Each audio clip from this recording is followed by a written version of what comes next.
Perfect.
Perfect.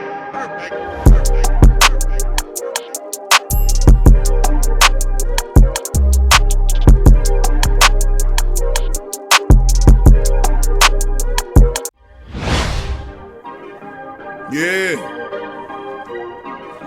Well, all right. Like you always say, welcome. Number one sports talking D. We ain't like the Falcons, we won't blow the lead. Look, all we talk is who that, who got cut and who back. Rookies and the vets, players you should look at. It's the sports coma, you don't wanna miss it. Got the pre-game party, post-game statistics. Get a visit from Sway, maybe DC or 5. It's the hottest thing smoking, Big Q and the guys. Go to YouTube Live, make sure you subscribe. Interviews inside the Saints locker room high. Talk to Drew, Jordan, Zach, Payton, New Orleans, who that nation. Best believe when I say we bleed gold and black. Ain't a miracle or rivalry could ever hold us back. No, Beastquake, Bounty Gate, let the truth be told. It's the sports coma, all we know is say Super Bowl. Yeah. You're listening to the Sports Coma with Big Q and the guys on the PRO Media Network. Who that, family? Who that? What's going on, family? Welcome to the latest installment of the Sports Coma with Big Q and the guys. Welcome. You're now rocked in and joining the Sports Coma with Big Q and the guys, where we have intense, entertaining, educating, and enlightening sport talk from your favorite sports family. I'm Big Q. Welcome to the Sports Coma TSC Live, as we call it. Saturday. We talking Saints Saturday. Let me get it straight. Saturday Saints talk. News and Notes, family, and that's what I've called it. The TSC Live on Saturdays is, of course, called the Saturday Saints talk. You know, it's been absolutely fantastic to have that kind of talk right now with the climate. First the pandemic, then all of the stuff that's going on in the country. So much love to all the Black and Gold family members in the building as we move forward with this one. And just to let a few of the family members know about the that's Patreon champions. Give me just a second here, family. Adjusting my mic.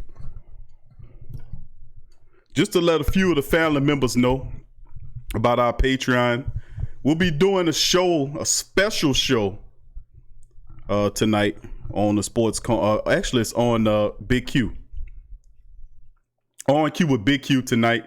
Available on our Patreon. We'll be doing a special well, I ain't gonna say special show. I guess it's one that's talking about the climate of what's going on in the world right now. So if anybody that knows about On Cue with Big Q is our entertainment, politics, sports show that we do every week, that's only available to our Patreon family members.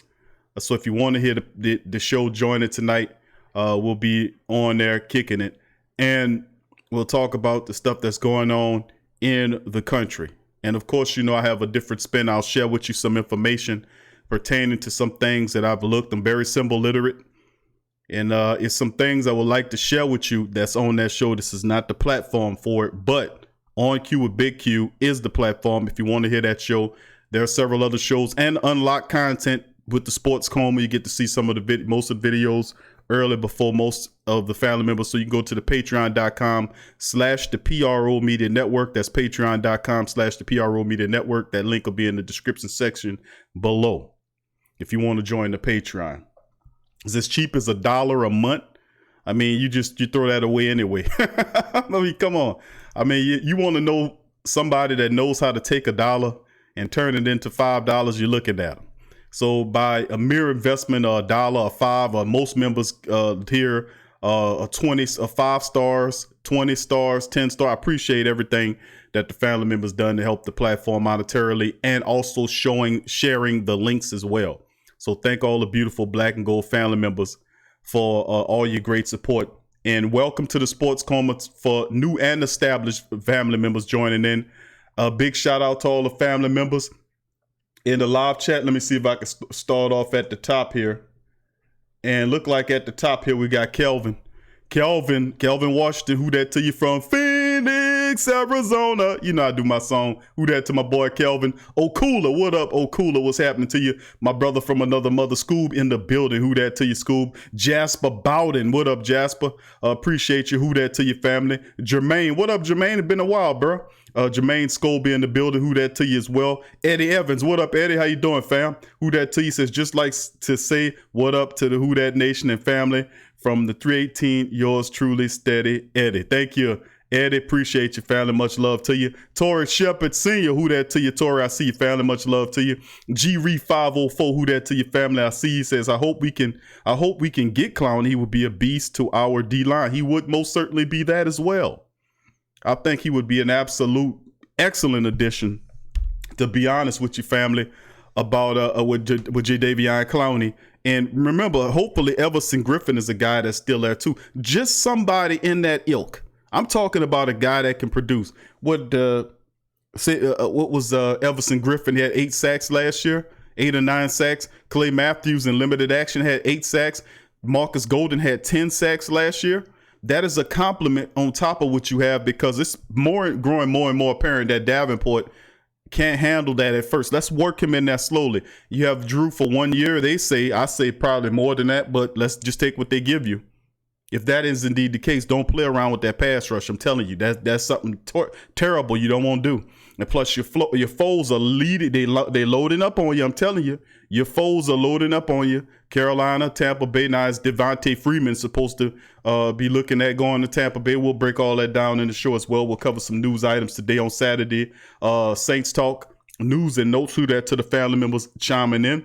Once again, 504 G-Re 504 JT. What up, JT? Who that to your family? Ernest Larris. Who that to you, Ernest? He says Clowney has the Saints Clowney has the Saints over the Browns and the Titans. Let's go. You got to see it, because listen, I'm gonna just drop a little bit on the family members, but it's obvious to most people that, think about it. He didn't get what he wanted from day one. I mean, he started off the top pass rusher out there, most, I guess, highest potential. My thing would have been, I would have put Everson Griffin over him based on production, what Griffin has done over time. And Griffin had that little thing where he kind of needed to reset. But I would have not, put him up. But Jadeveon Clowney is younger and he has more of an upside, so I get it. And the thing is, thank you, Crass. Appreciate your family. Much love to you. Crass says, hope all is well throughout the Who Dat Nation. Thank you. Sentiments are shared as well, Crass. Thank you, family. Hope you're doing good out there in California too, fam. All over the place, fam. The Clowney thing is interesting because He got to have the Saints high, because if he takes a deal with the Saints, just a 1-year prove-it deal, then you can go back into free agency next year. Hopefully it's a lot normal than what it was this time around. And then you can have an expounded, you can come out and have a 8 or 10 sack season. Then you can be like, oh man, I got 10 sacks. You would definitely get some attention then. It's just being around the Saints. If they see you in a championship organization, look what the Saints did for guys like Alex Okafor. You mean to tell me that can't happen for Jadeveon Clowney? He knows that. The same thing that happened with guys like Teddy Bridgewater when he goes out and get a 3-year deal worth $60+ million to go play for our rivals. You don't think something can translate like that for a defensive player at the magnitude of what Jadeveon Clowney represents? Look what A.J. Klein got. Many people thought A.J. Klein was going to hang it up. He went up there and got a nice deal from Buffalo. So the Saints not only do that, magnify your brand on the offensive end, but also on the defensive end as well. It translates on both sides. So no doubt about it, his brand could be magnified if he plays for the Saints. It's easy.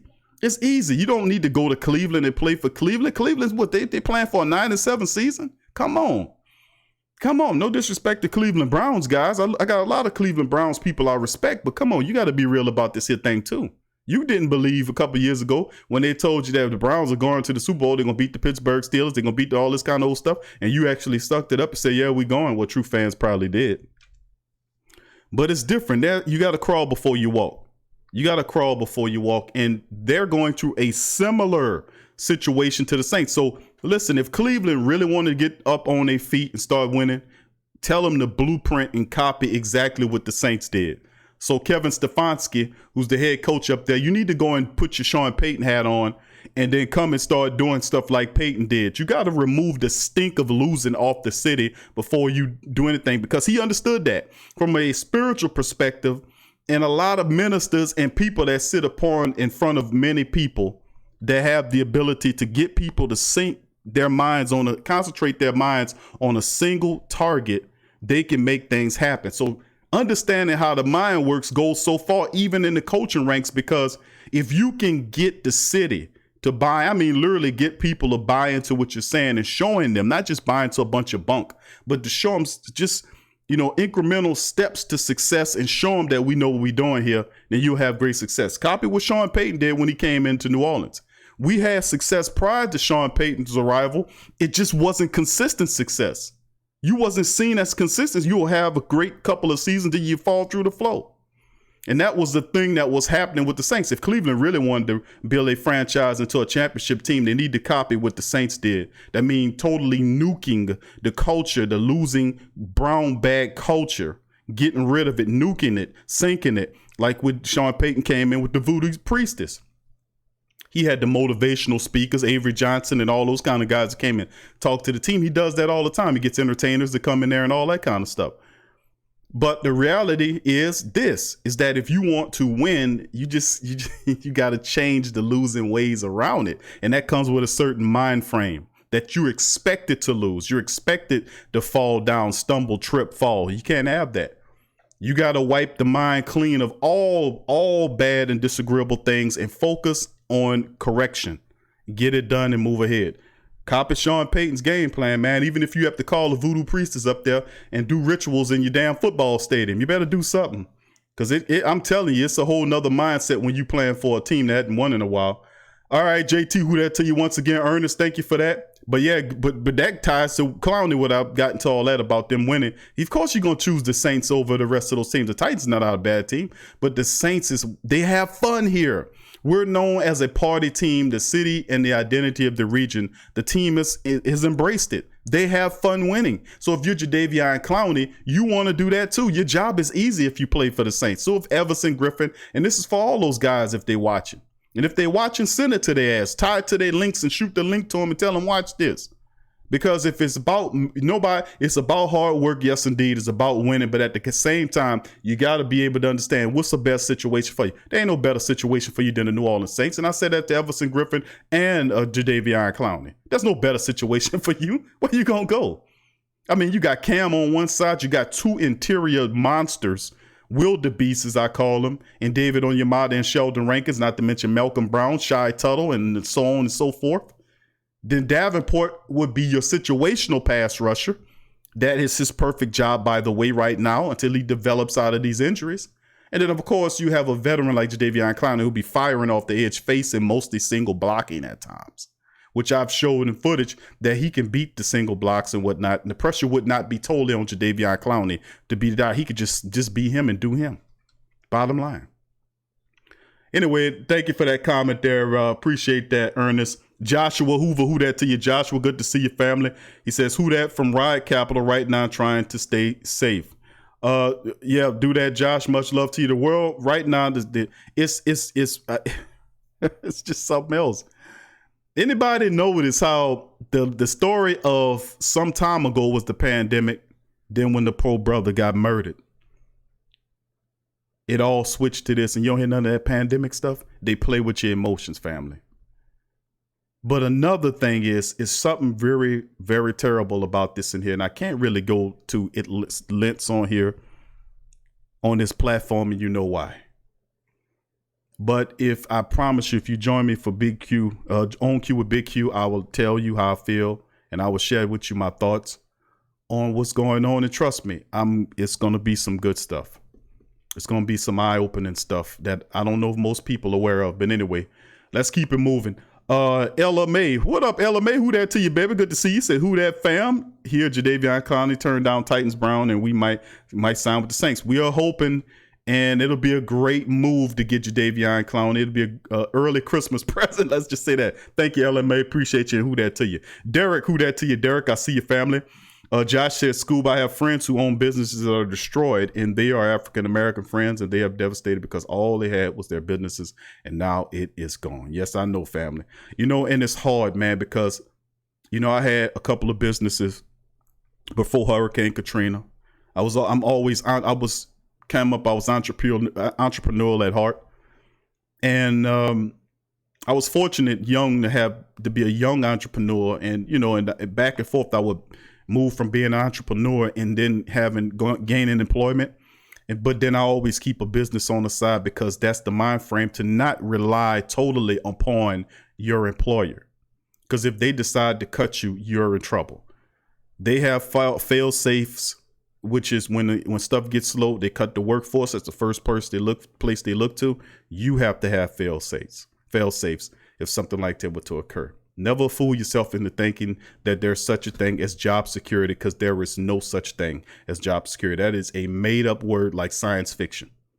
I'm just telling you, how could it be science fiction with everything that's tied to science supposed to be able to be proven? So there's no fiction when it comes to science.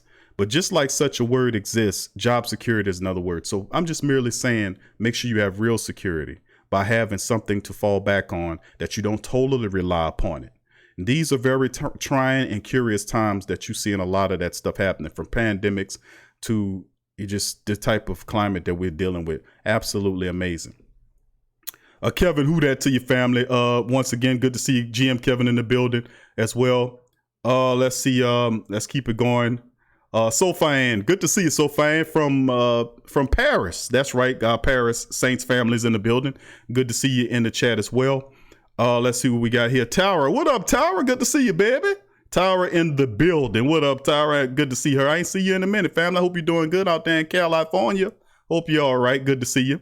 Demi, who that to you, Demi? I see you, baby. Shouting in loud and clear from Gentilly. I hear you, Demi.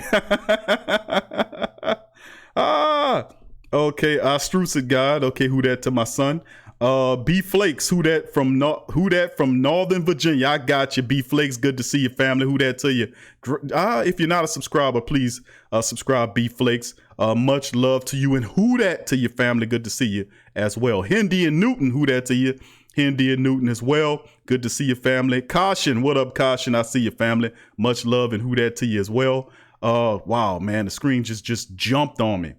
Let's see. I don't want to miss anybody. So just give me a moment to kind of scroll back. Okay, Caution. Ken Rasa Bloodstone. Who that there? Ken Rasa. Who that, baby?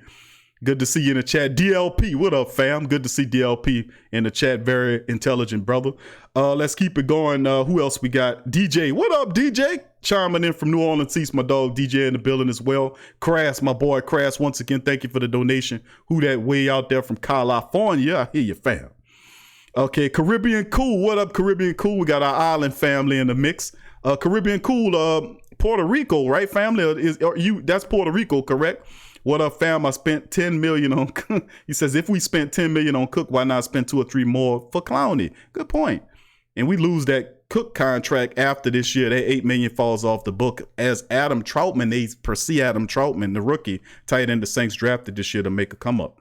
Hopefully, and that'll be a good chunk of savings right there, to be quite honest with you. But thank you for that comment, Caribbean Cool. Much love to you. Javier, who that to you, Javier? I see you, family. Much love to you. Dada. What up, Dada? Big dog Dada in the building as well. Good to see you.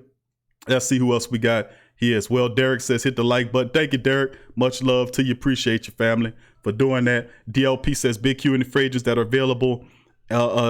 Big Q, any free agents that are available and want to win on prove it deals definitely should sign with the Saints. 1-year deals, you ball out, earn you better the next year. That better deal that you earn a better deal next year. Yeah, I agree. Absolutely. That was my point that I made a little early on, not to be redundant, but it's a part of the culture. And Ted, who else? It's many different current examples you can see. AJ Klein got a nice contract in the next layers of his career with Buffalo. Teddy Bridgewater got a really excellent contract because of the Saints, his connection with the Saints, showing that he can run a pro style attack. And it goes on and so on and so forth, that you can earn good when you play for the Saints. You can come up. Jameis Winston is betting on that principle right now. He could have took a lot more money to go and play for somebody else, but he took a baseline $1 million to sit behind Drew Brees and go to the Drew Brees school of quarterbacking. We'll see how it shakes, but hopefully it's all on him. If he can open his mind up, he'll be fine. Thank you for that, family. Much love to you, DLP 2600. Don Wine Fontaine. What up, Don Wine? Good to see you, family. Who that to you as well. Big ups to you. Josh says, Big Q, could you picture the Saints signing Clowney and Griffin, Cam, Rankins, and Clowney on one line? That's too much for my mind to comprehend right there, to have that much pass rushing going on.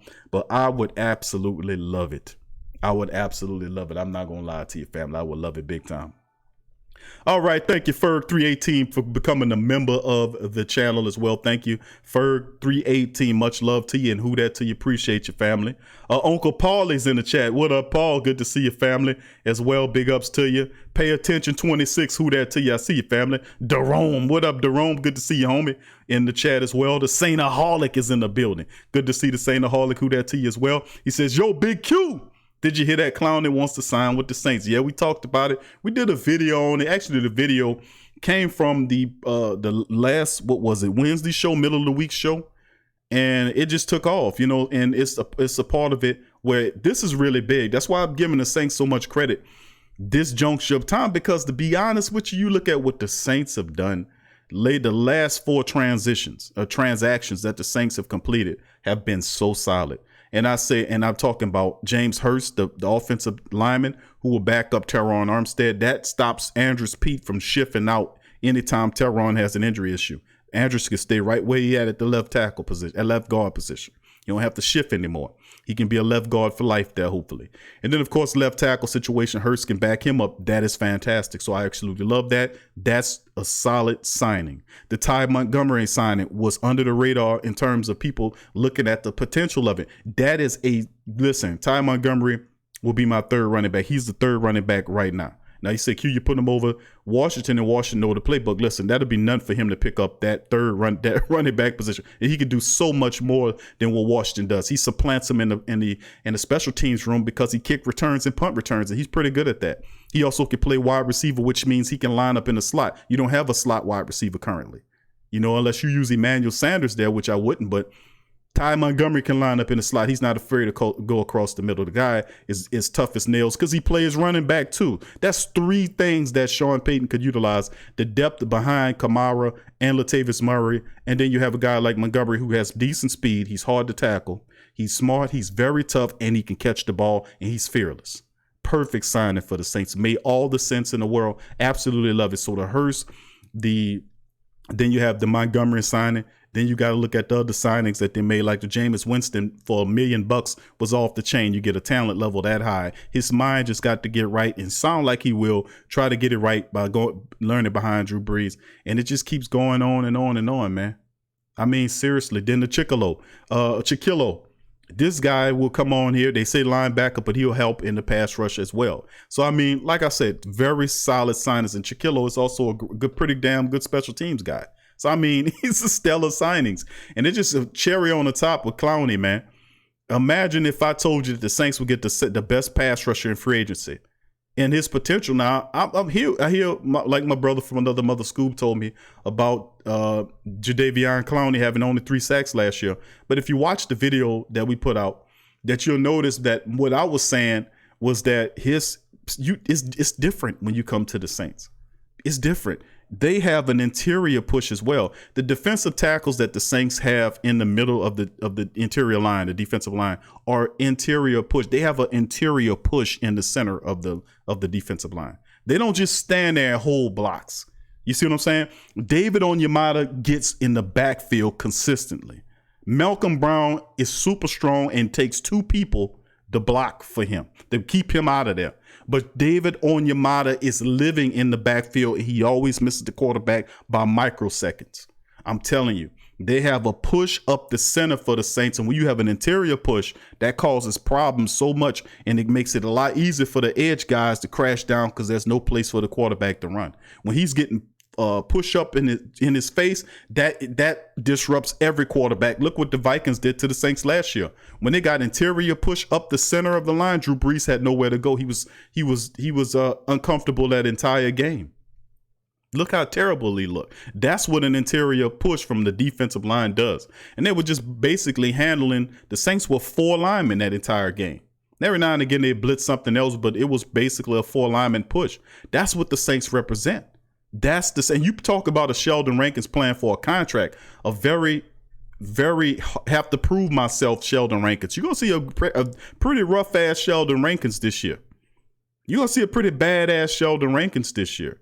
And it just makes all the sense in the world when you do that. You know, so let's see it work out, man. Let's get this goddamn thing done. Let's roll it down. Let's get Nick Easton off this team so we can get this money freed up so we can get him in here.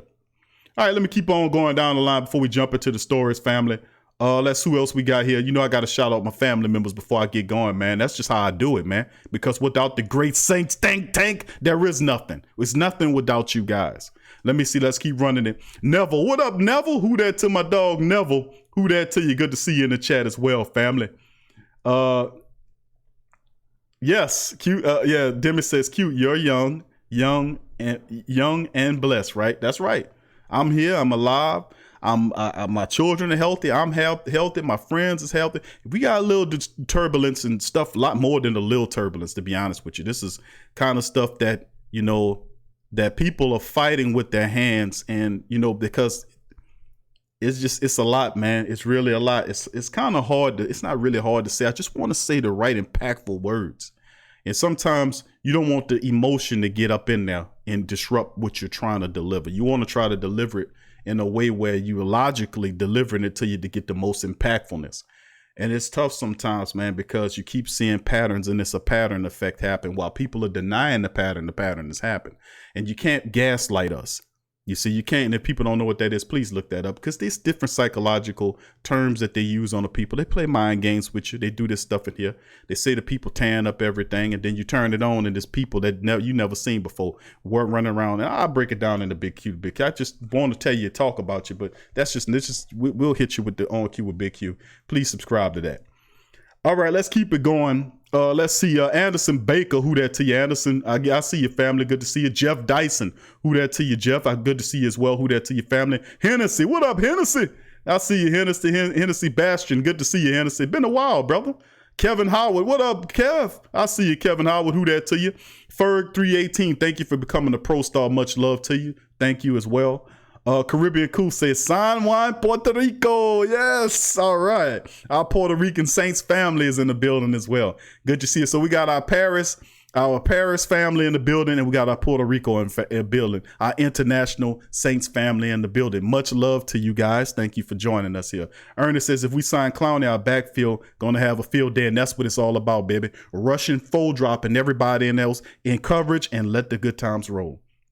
Okay, let's see who else we got here. Indian Newton says we add Clowney, could be looking at the second coming of the Dome Patrol, or do we still have significant holes on our defense? I would say once you get that done, look at another veteran cornerback, in my opinion, because there's several out there that can really help, just for competition's sake, because we got undrafted guys that look promising. There's still P-Rob there. PJ Williams is still there. Whether he plays safety or corner is yet to be determined. You got Dietrich Nichols, the XFL cornerback, who's intriguing. We don't know what you got there, but just to have another veteran cornerback thrown in that mix to help that competition out wouldn't be a bad thing. But even if you just get the defensive ends together, I think you'll be fine, because guess what? When you're able to rush the passer with just your four and drop everybody else in coverage, it helps the secondary out tremendously, and plus the pressure from your front four getting to the quarterback helps with interceptions, because the quarterback throwing the ball early. It also helps with them getting uncomfortable. They knocking the ball off the quarterback, sacking the quarterback, knocking and disrupting their rhythm. When the pass rush is together, it makes the most ordinary secondary look like it is top 10. I'm telling you how great it is when you have a pass rush. When you have a pass rush, it flips the game upside on top of its head. What I mean by that, the defense get after you, and the defense charges the offense because they give them short fields off of turnovers. The crowd is electrified, and the team feeds off of it. It destroys the confidence of your opposition, and it's so uber imperative that your pass rushes together. And that's why I've been beating the block, saying if Drew got a year or two left, why won't you go all out and get what you need to get going? Get it. This is his last stand, man. You done wasted all of his goddamn years. You done wasted it away on. We got one Super Bowl, and this man done took down all the prominent passer records, and you won't go all out and get the best pass rusher to add to your team? And there's a literally, if I was Everson Griffin, I'd be running to the Saints facility saying, listen, man, give me what you got. Give me what you got. And I'm all like that old song, that old bounce song back in the day. Get on the team, man. Let's make it happen if I was Everson Griffin, because this is an easy Super Bowl. Griffin, what's wrong with you? What's wrong with you? Make yourself known, man. Stop playing games with them funky-ass Minnesota Viking people and all them silly-ass people. Seattle ain't going to win no championship this year. You know it, and I know it. Stop playing games, man. You're not going to get the real money you want right now anyway. Get your ass down here and get on the dotted line with the Saints if Jadeveon don't do it. So Jadeveon got sense. He turned out a big contract from the Cleveland Browns to think about looking at the Saints. Why? Because he knows he can win a Super Bowl. And if he wins the Super Bowl, he can ask for more money than he asked for this year. They'll pay him off top. They'll pay him. There'll be no discrepancies. I don't get it. Griffiths, you tripping, boy. You need to get your ass down here before Clowney get on that line, man. I'm telling you. This is an easy Super Bowl, man. Easy. All right, I just got Buck on them right quick. Dallas Allen, I see your family. Who that to you as well? Darrell Freeman, who that to you? Darrell, I see your family. What else? Ernest says, can we cut Nick Eason? That's easy. We will. It will, Ernest. We will. Caribbean Cool says, what's going to take for Clowney? $14 million? I don't know if it'll even be that much, Caribbean Cool. It could be something less than that, because the Saints, remember, you're dealing with Mickey Mouse Loomis, the magical Mickey Mouse one who knows how to finagle contracts and put stuff together. There is nothing that Mickey can't do with that contract. Thank you, Pay Attention 26, for becoming a pro star. Derek Summerfield, what up, D? Good to see you, family. I ain't see you in a while, my brother. Hope you're doing all right. Thank you for your donation too. Pay Attention. Thank you for becoming a member of the show as well, or the platform. Okay, Joshua Hoover says, Big Q, remember I said a few weeks ago, Clowney is going to sign a 1-year prove-it deal, and I wouldn't be sensitive to say, yeah, Joshua, you got a crystal ball over there? You got a crystal ball over there, Josh? If you do, give me the lottery numbers, brother.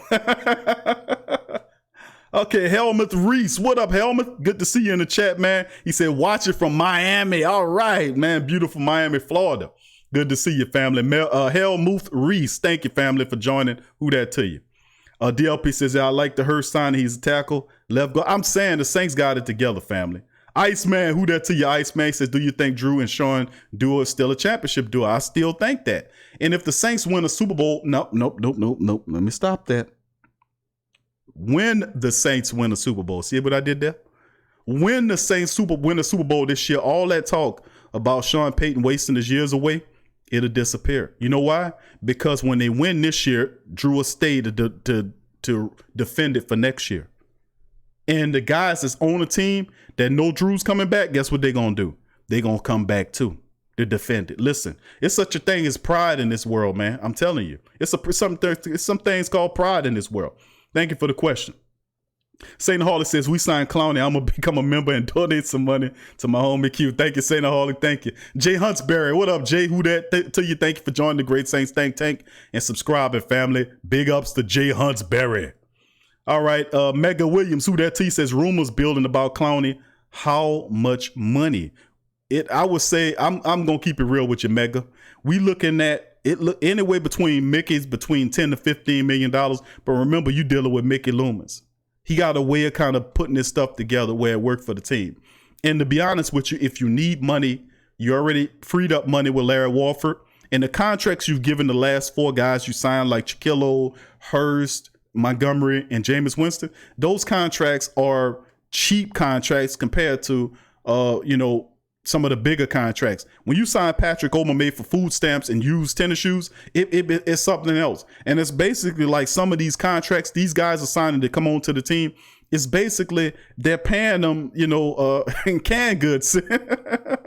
And canned goods and used tires. I mean, come on, man, or any other ridiculous product you won't couple with each other. That's what they're paying them, basically. Now they will get rid of Nick Eason. They will cut Nick Eason and get rid of Nick Eason and free up $5 million. But there are also other guys they can get rid of. They can get rid of PJ Robinson Pat Robinson. You can get rid of Pat Robinson and free up a couple more million. They can get rid of Mike Junior. They can get rid of Junior. I can't think of him, man. Y'all know what I'm talking about. Ain't that a damn shame? I can't even remember the name. I always forget his name. Hold on here. Let me pull it up right quick. I got my list in front of me for just such an occasion. Mario Edwards Jr. There you go. Mario Edwards Jr. They can get rid of him and free up $2 million. The Saints got money. They could free up money, man. They really could, family. Thank you for that question, Mega. Solo the Pro Cut King. What up, Solo the Pro Cut King? Who that to you, family? I see you. Much love to you. Let's see who else we got here. And okay, Scoob, Ernest, Caribbean Cool, and all the family members. Darius Sempe, I see you, Darius, and big ups to you as well. Jamarius Finley, what up, Jamarius? Good to see you in the chat as well, family. Jamarius, who that to you? Derek Summerfield, T Dirty, my dog T Dirty, who that for life? T Dirty in the building. What up, T Dirty? I see you, fam. I see you, fam. And then all the beautiful Black and Gold family members. If I missed you, man, if I missed you, 504 Easy, I see you, family. I see you in there. Who that to you? If I missed your family, just shout out who that to me, and I'll give you a shout out if I missed you, though. Thank you once again, D, for your donation, my brother. Who that to you, man? Good to see you in the chat as well. All right. All right, family. Now, moving forward to today's show on the Sports Coma, we're going to talk about, superstar Louisiana boy. Oh, there you go. Who that to you? Good to see you, family. Big ups to you. I see you, fam. But, we're going to talk about, this is TSC Live 128, who that to you. And this is 128 of the TSC Lives and show number 529 of the, actually it's more than 529 shows, to be honest with you. So much more if you include a lot of the videos and stuff that we do. But it's over 5 years of doing this, man. 5 years of doing this. Who that to you? Okay, I see you, that Dirty South Voodoo. Is that it? Voodoo Jag. Dirty South Voodoo Jag. Who that to your family? Says, do we need another cornerback? I would say you probably would do good if you get a little veteran. If you get another veteran cornerback to come in to help out with the depth situation, wouldn't hurt you. It wouldn't hurt you. And plus, with the Saints spending out right now, they ain't spending no big money. They know that they the top dog and they can play with it. They know they the superstars. They know they the contenders. Thank you for the question. Kevin, I see you. Kevin McKnight, who that to your family. Kevin in the building as well. If I didn't shout your name out, give me a who that and I got you, baby. I'll tell you. Got to acknowledge all the great Saints think tanks, family members. Now, we're going to talk about in this show, family. It's called Saturday Saints Talk News and Notes, as we always do this. Every Saturday at 5 o'clock, we come out, we hit you with the latest stuff. And a few news articles I want to cover with the family members as well. some stuff, just a few stories. But really what I wanted to get into was the 90. I was going to go over the 90-man roster and then present to the family members in the Great Saint Think Tank my interpretation of what the top 50, the 53-man roster will look like. And remember, it is not, and I'm going based on what we have right now. This doesn't have Everson Griffin on it or Jadeveon Clowney. That is not, has been solidified. It has not been written in stone. So I'm going based on who is actually there. And I'm thinking, not like Big Q think, but I'm thinking like how the team is thinking, like how Coach Payton is thinking and the brass are thinking about what the 53-man roster will look like, in my opinion. So with that being said, I've already worked on it. That's why I was a little late today. I was trying to clean it up and finish up on it, and I was able to get it done. So I'm going to present that to you after we go through the news and the notes of the show. Jamarius Finley says, so do you think we have a shot at Clowney? I definitely think you got a shot at Clowney. All you need is a certain amount of money, and I think they can meet in the middle. I think Clowney wants $15 million. At first he wanted 20. It was 18, but I've heard talk of 15. I don't think he gets 15 from the Saints.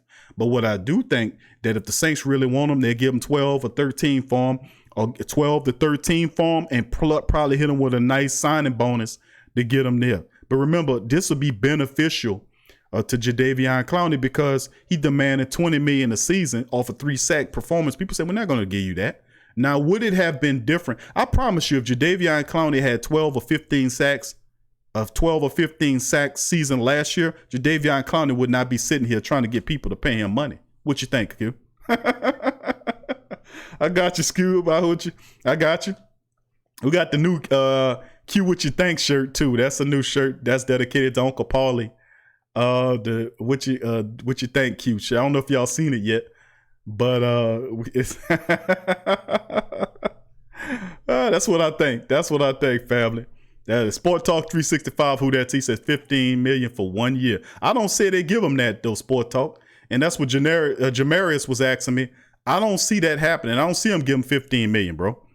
What I do see is the Saints giving him $12 million and giving him a signing bonus, and that could be enough. What else you need? You're going to get $12 million. He turned out a really nice contract, by the way, from Cleveland. So that lets me know that it's not all about money with this guy. He wants to win.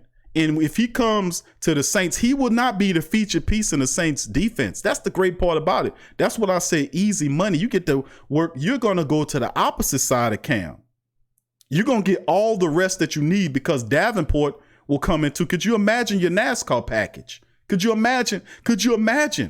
I'm telling you, could you imagine? This is easy work, Jadeveon. This is easy work. Easy work for Jadeveon Clowney. It's easy money and it's easy work. Easy work. All you need is a guy over there with that kind of potential. And I promise you that he'll get more than 3 sacks coming up this year. I'm telling you, because the Saints will have it set up where they'll be able to get him in there. He'll get his mount around, so he'll stay fresh. And then you got Davenport coming in there behind him. I'm telling you. This is easy money, man. What's wrong with y'all? What's wrong with y'all? Jadeveon, get it done. Take that $12 million, that $13 million, whatever it is. Get your ass down here, man. Let's get to work, man. Let's get this Super Bowl and take it and go to Tampa Bay and make them frown, man. And win a Super Bowl in Tampa. Win our second Super Bowl in Florida. Remember, we got the first one in Miami. Let's get the second one in Tampa.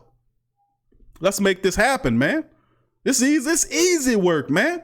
It's easy work. Even Madden, you can put it on Madden and he cutting up on Madden. You can do that. Everybody, this easy work.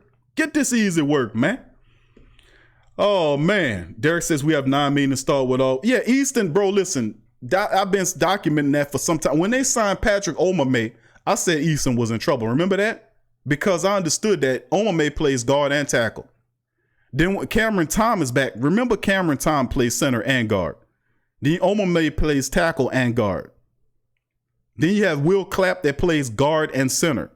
So Nick Eason, and then you bring in Hurst, who plays guard and tackle. There is no need to have Nick Eason here. It's only a matter of time before he's released. They're not gonna pay that man $5 million to sit back there when you got several people that's doing it already. It's just not gonna happen.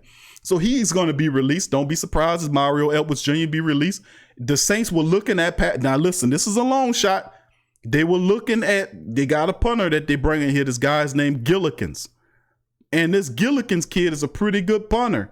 a college punter. The Saints are intrigued by him. Why does that mean anything, Q? It means something because if Gillikin can show the Saints that he can handle the job, you might say goodbye to Thomas Morstead, who making $4+ million or whatever it is. That they're paying Morstead a lot of money to be the punter. Now listen, I say hands off to Morstead. If you can get Morstead to take to re-rip his money and let him get a cheaper wage, you can go there to do that. But if the Saints bringing Gillikin here, they're not doing that out of mere favor to help Gillikin develop to get his career better. It doesn't work like that. They're looking at, it's a possibility this guy, we might be able to replace this other guy. It could be. It could very well be. I'm saying it's about the money, man. So you can free up money with Thomas Morstead. I know I love Thomas Morstead too, but remember, this is a money game. This is all about the money. All right, let's see. Let's keep it going. This superstar says, Big Q, I'm good for 8 sacks for $2 million. Real talk. I hear you, fam. Jamarius says, okay, say he has a productive year. Will it be an extension that will work on Kamara and Lattimore contract? Listen, they're looking at it from now to this. This is all about the day. Mickey Loomis is not approaching Elvin Kamara this year with a contract. They had the entire summation of early portions of free agency and prior to the draft. They go to Elvin Kamara. They're comfortable in their stance. They're not going to proactively go to Kamara and say, listen, we need to get something done. They're not going to do it. Hopefully they get it done toward the back end of the year before he becomes a free agent, or during the year when they work out something, or maybe before the year. They can work something out. Hopefully they can get that done. I want Kamara under contract, and hopefully they don't wait too late to get it done. My stance was they should have did it 2 years ago. But if you'd have done it 2 years ago, at least made an overture toward him, then he wouldn't have got this goddamn agent.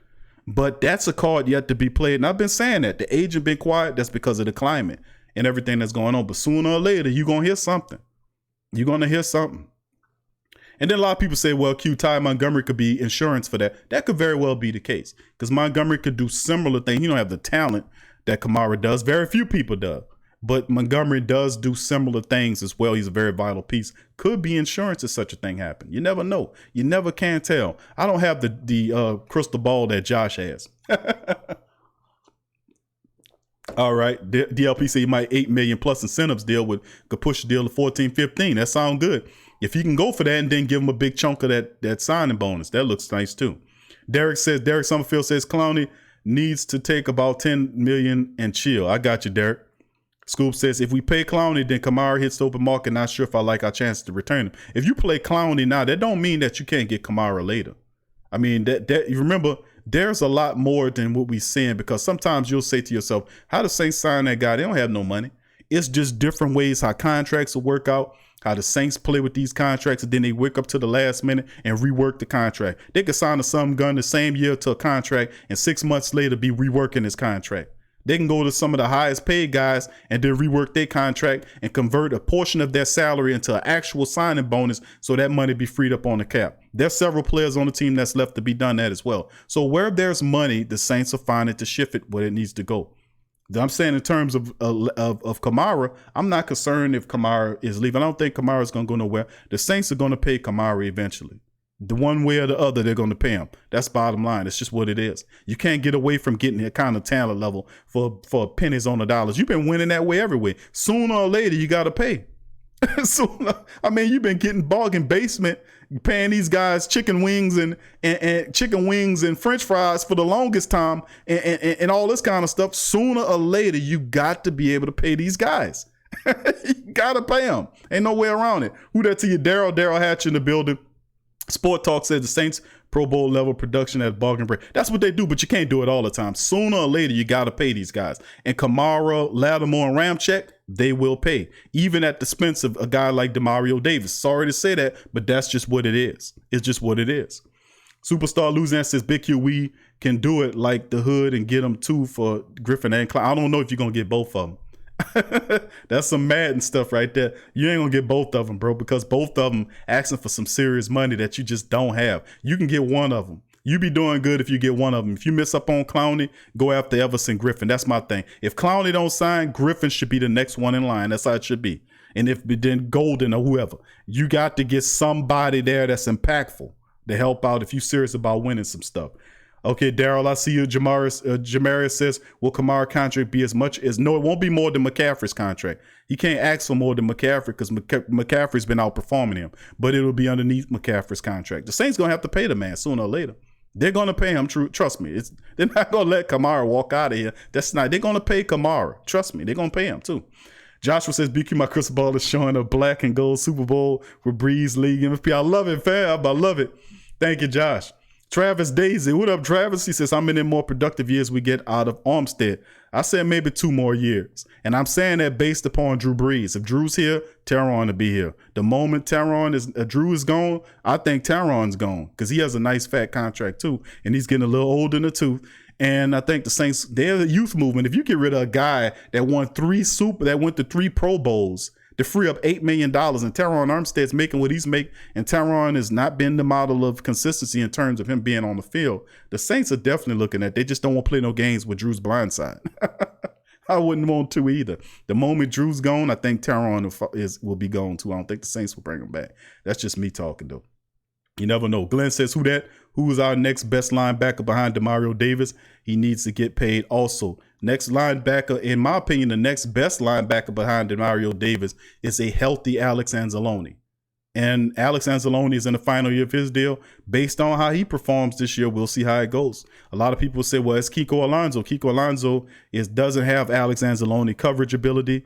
And he has intelligence. Trust me, he's very intelligent. But Anzalone is the second best linebacker, a healthy Alex Anzalone behind Demario Davis. Thanks for the question, Glenn. Kamrasa says, I'm hungry now for some wings. There you go. Go to Weedats and get them. That's my dog. Jermaine says some guys are saying we don't need another defensive pass rusher, but I disagree with that. I disagree with it too. Whoever's saying that don't know the Saints, man. Whoever's saying that the Saints don't need no pass rusher, don't know the Saints, and they damn sure don't know no football, and they damn sure never heard the saying, you can never have too many pass rushers. You can never have too many pass rushers. And if you can get a guy like Clowney or Griffin on your team opposite of Cam Jordan with everything you have on there, man, I can't talk to those people. I can't talk to them because why would you not want Clowney on your team? Why would you not? You looking at 3 sacks from last year? What about the 2 years prior to that when he had 9 sacks apiece for the prior years in that? Huh? What about the 32 sacks or the summation over his career? We look at the 3 sacks from last year, but we don't look at the 9 sacks that he had twice in back-to-back years with the Texans. Now, you name me the last time the Saints had double-digit defensive ends that had sacks. The matter of fact, the Saints News Network did an article on that. Brandon over there, big ups to Bob and the rest of the family over there, did a really good article on that, wrote a really terrific article, and I really want y'all to go read it at the Saints News Network, the Sports Illustrated family. Man, he did a really good article breaking down the last time that happened. And I read the article several hours ago and forgot the last time they did it.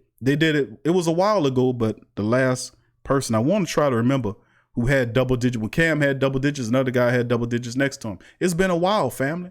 And it doesn't happen too often, but you would like to have a guy that gets you 8 or 9, 10 sacks there. And the way you won't have to dog the Davion Clowney to do that, you can ultimately be able to get Clowney out there and then mix his production with Davenport, and you can work them in there to keep them guys fresh. And that's what I kept saying last year and the year prior to that is coming at you in waves. The mentality of the Saints should be able to hit you in waves and waves and waves and waves and waves of pass rushes. You get Clowney or Griffin, it doesn't matter to me. Either one of those guys represent a lot of hostility on that side of the field. Then Davenport is backing them up. Then Henderson, Granderson, those guys are backing them up. And then you can hit them with Chiquillo, who's the decent pass rusher. You can hit them with Zach Bond, who can get in there. You can do pretty much anything you want with the Saints defense. You are that versatile. That's how really to the next level either one of those men make, because Cam needs a impact defensive end veteran opposite of him who could take the pressure off of him.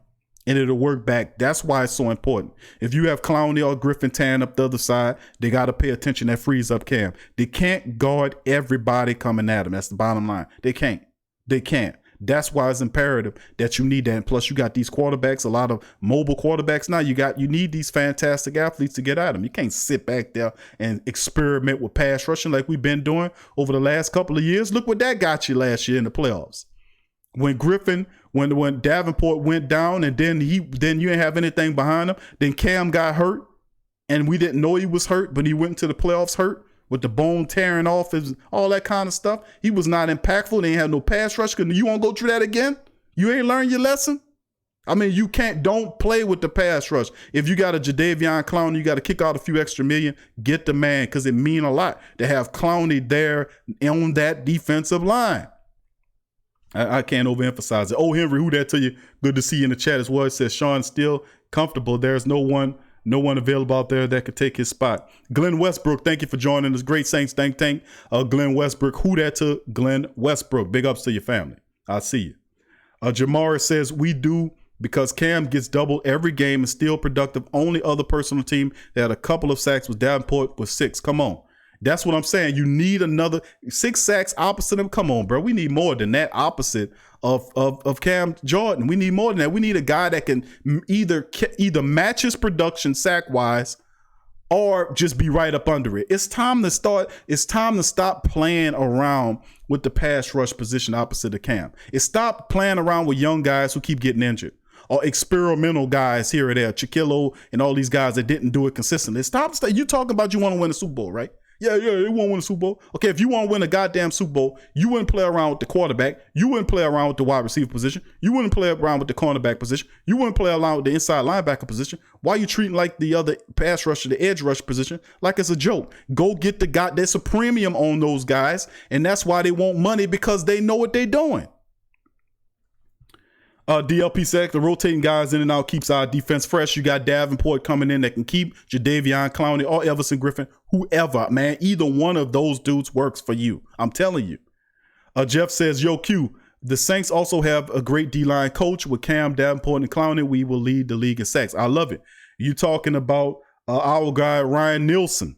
Ryan Nielsen is a guy, and listen, Ryan Nielsen, oddly enough, and this is another relationship that people not really talking about, but that's when you know football and you know the background of your football players when it comes apart.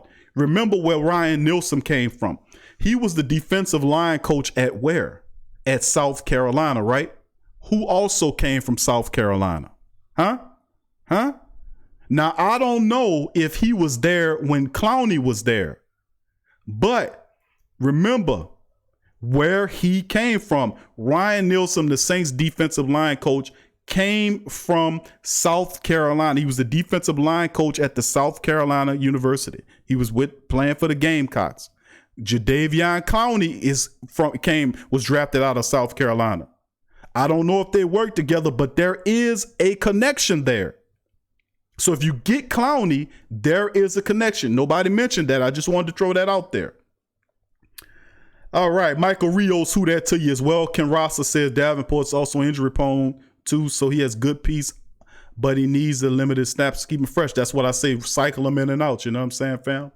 Jonathan Wilson, who that to you? Jonathan, I see you. Who that to you as well?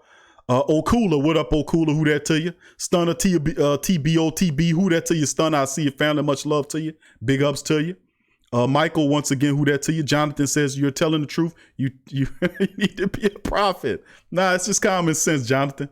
It's common sense. You just think about it. Dallas Allen, who that to you? Dallas, I see you, fam. Quality. He said if Clowney gets signed or Griffin gets hurt, then what? Now let's be smart about the money we hardly have. If Clowney gets signed or Griffin gets hurt, then what?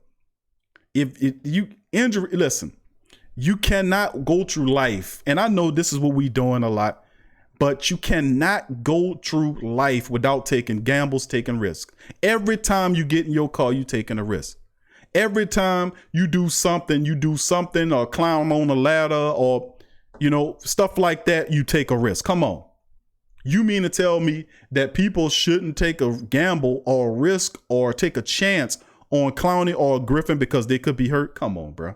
You can't look at it like that. You can't even factor injury in something like that. If you bring in a guy in and you just have to do your best, and you got to have trust in your medical staff that they can keep these guys together and help them to win. That's why the Saints have different options behind them.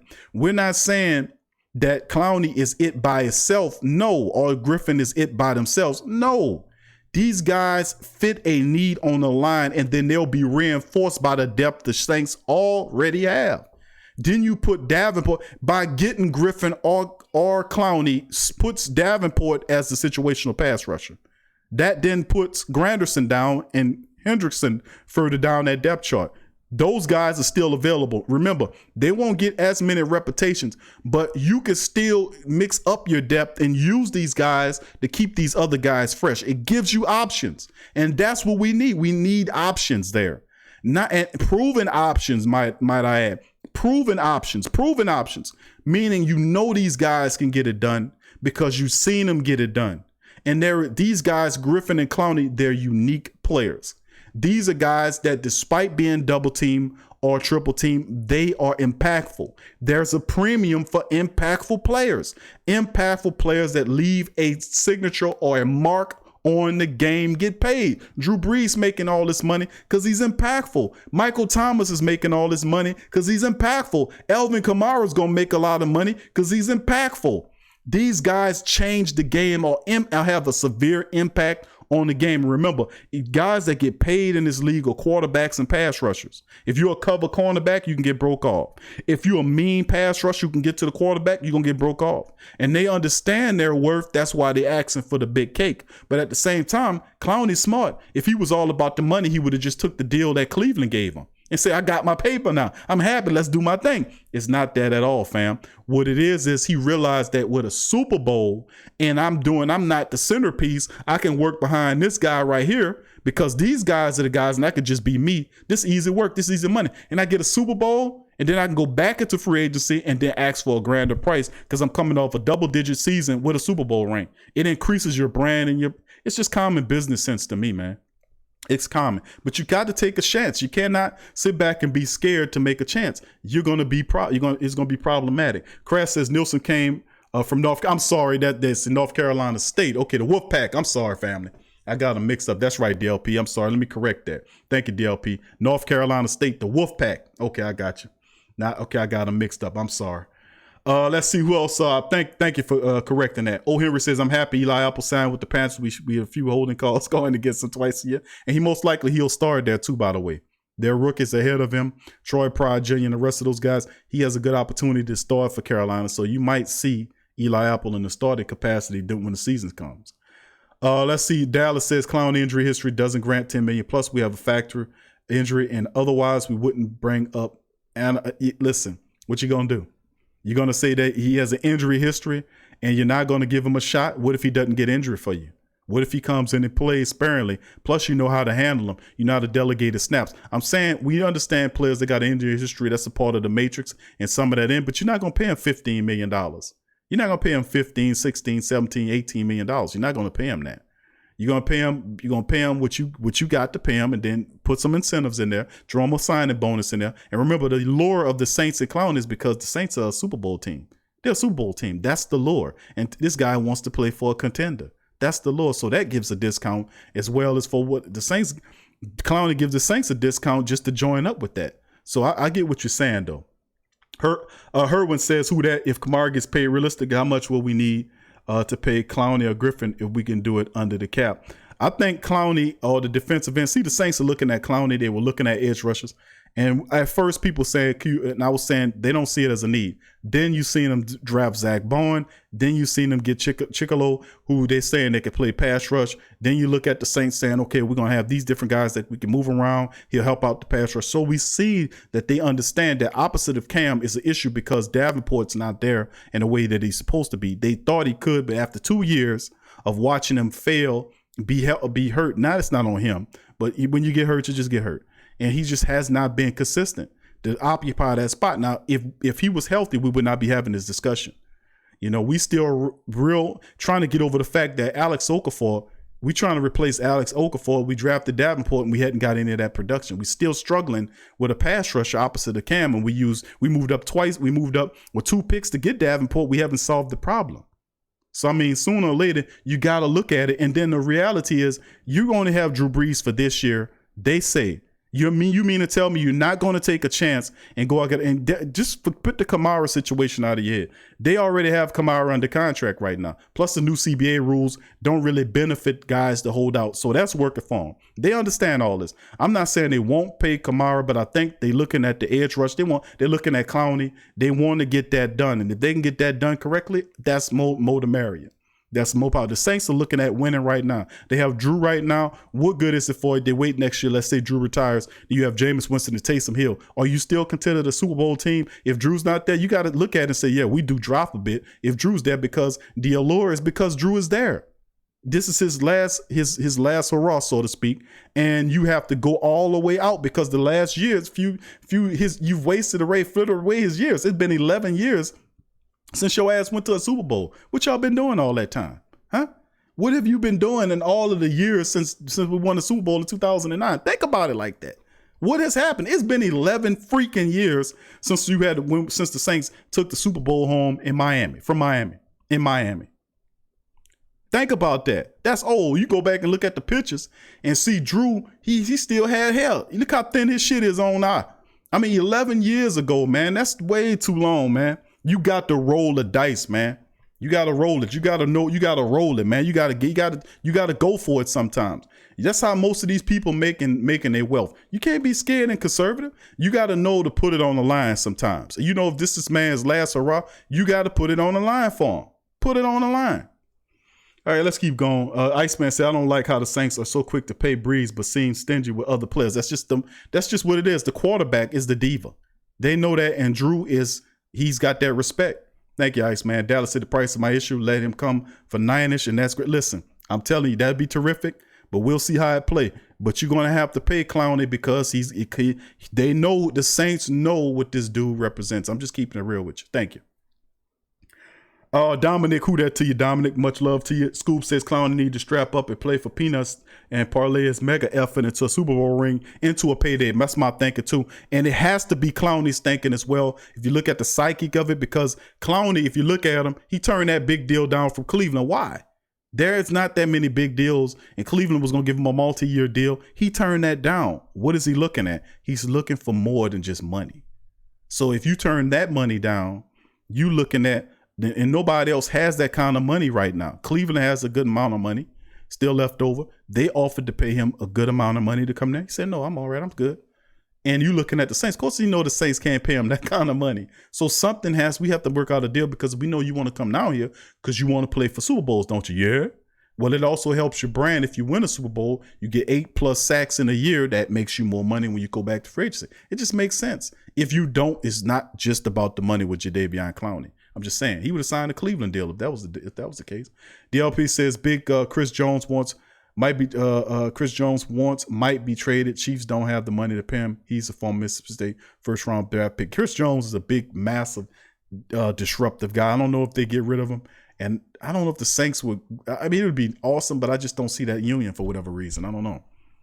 Jeff Dyson says, yo, Q, with the new CBA, Kamara can't hold out. If he does, he will not qualify next season as a strict free agent. He will be considered a restricted free agent. Then he'll match whatever he got. I know, fam. That's why I was saying the rules work against him. The new CBA bargain rules work against him. And that's what they gave up so they can get more money out the deal. See, so they just peel away the layers like an onion. But that's what, thank you for explaining that further. But that's what I was hitting on when I said, I just didn't want to get too far into it. But yeah, you're absolutely right. That's the case. The new rules work against that happening. So he would have to some kind of way work out an arrangement with the Saints. And I think the Saints want to pay him. They just have to come to a dollar figure. And sooner or later, they'll get it done.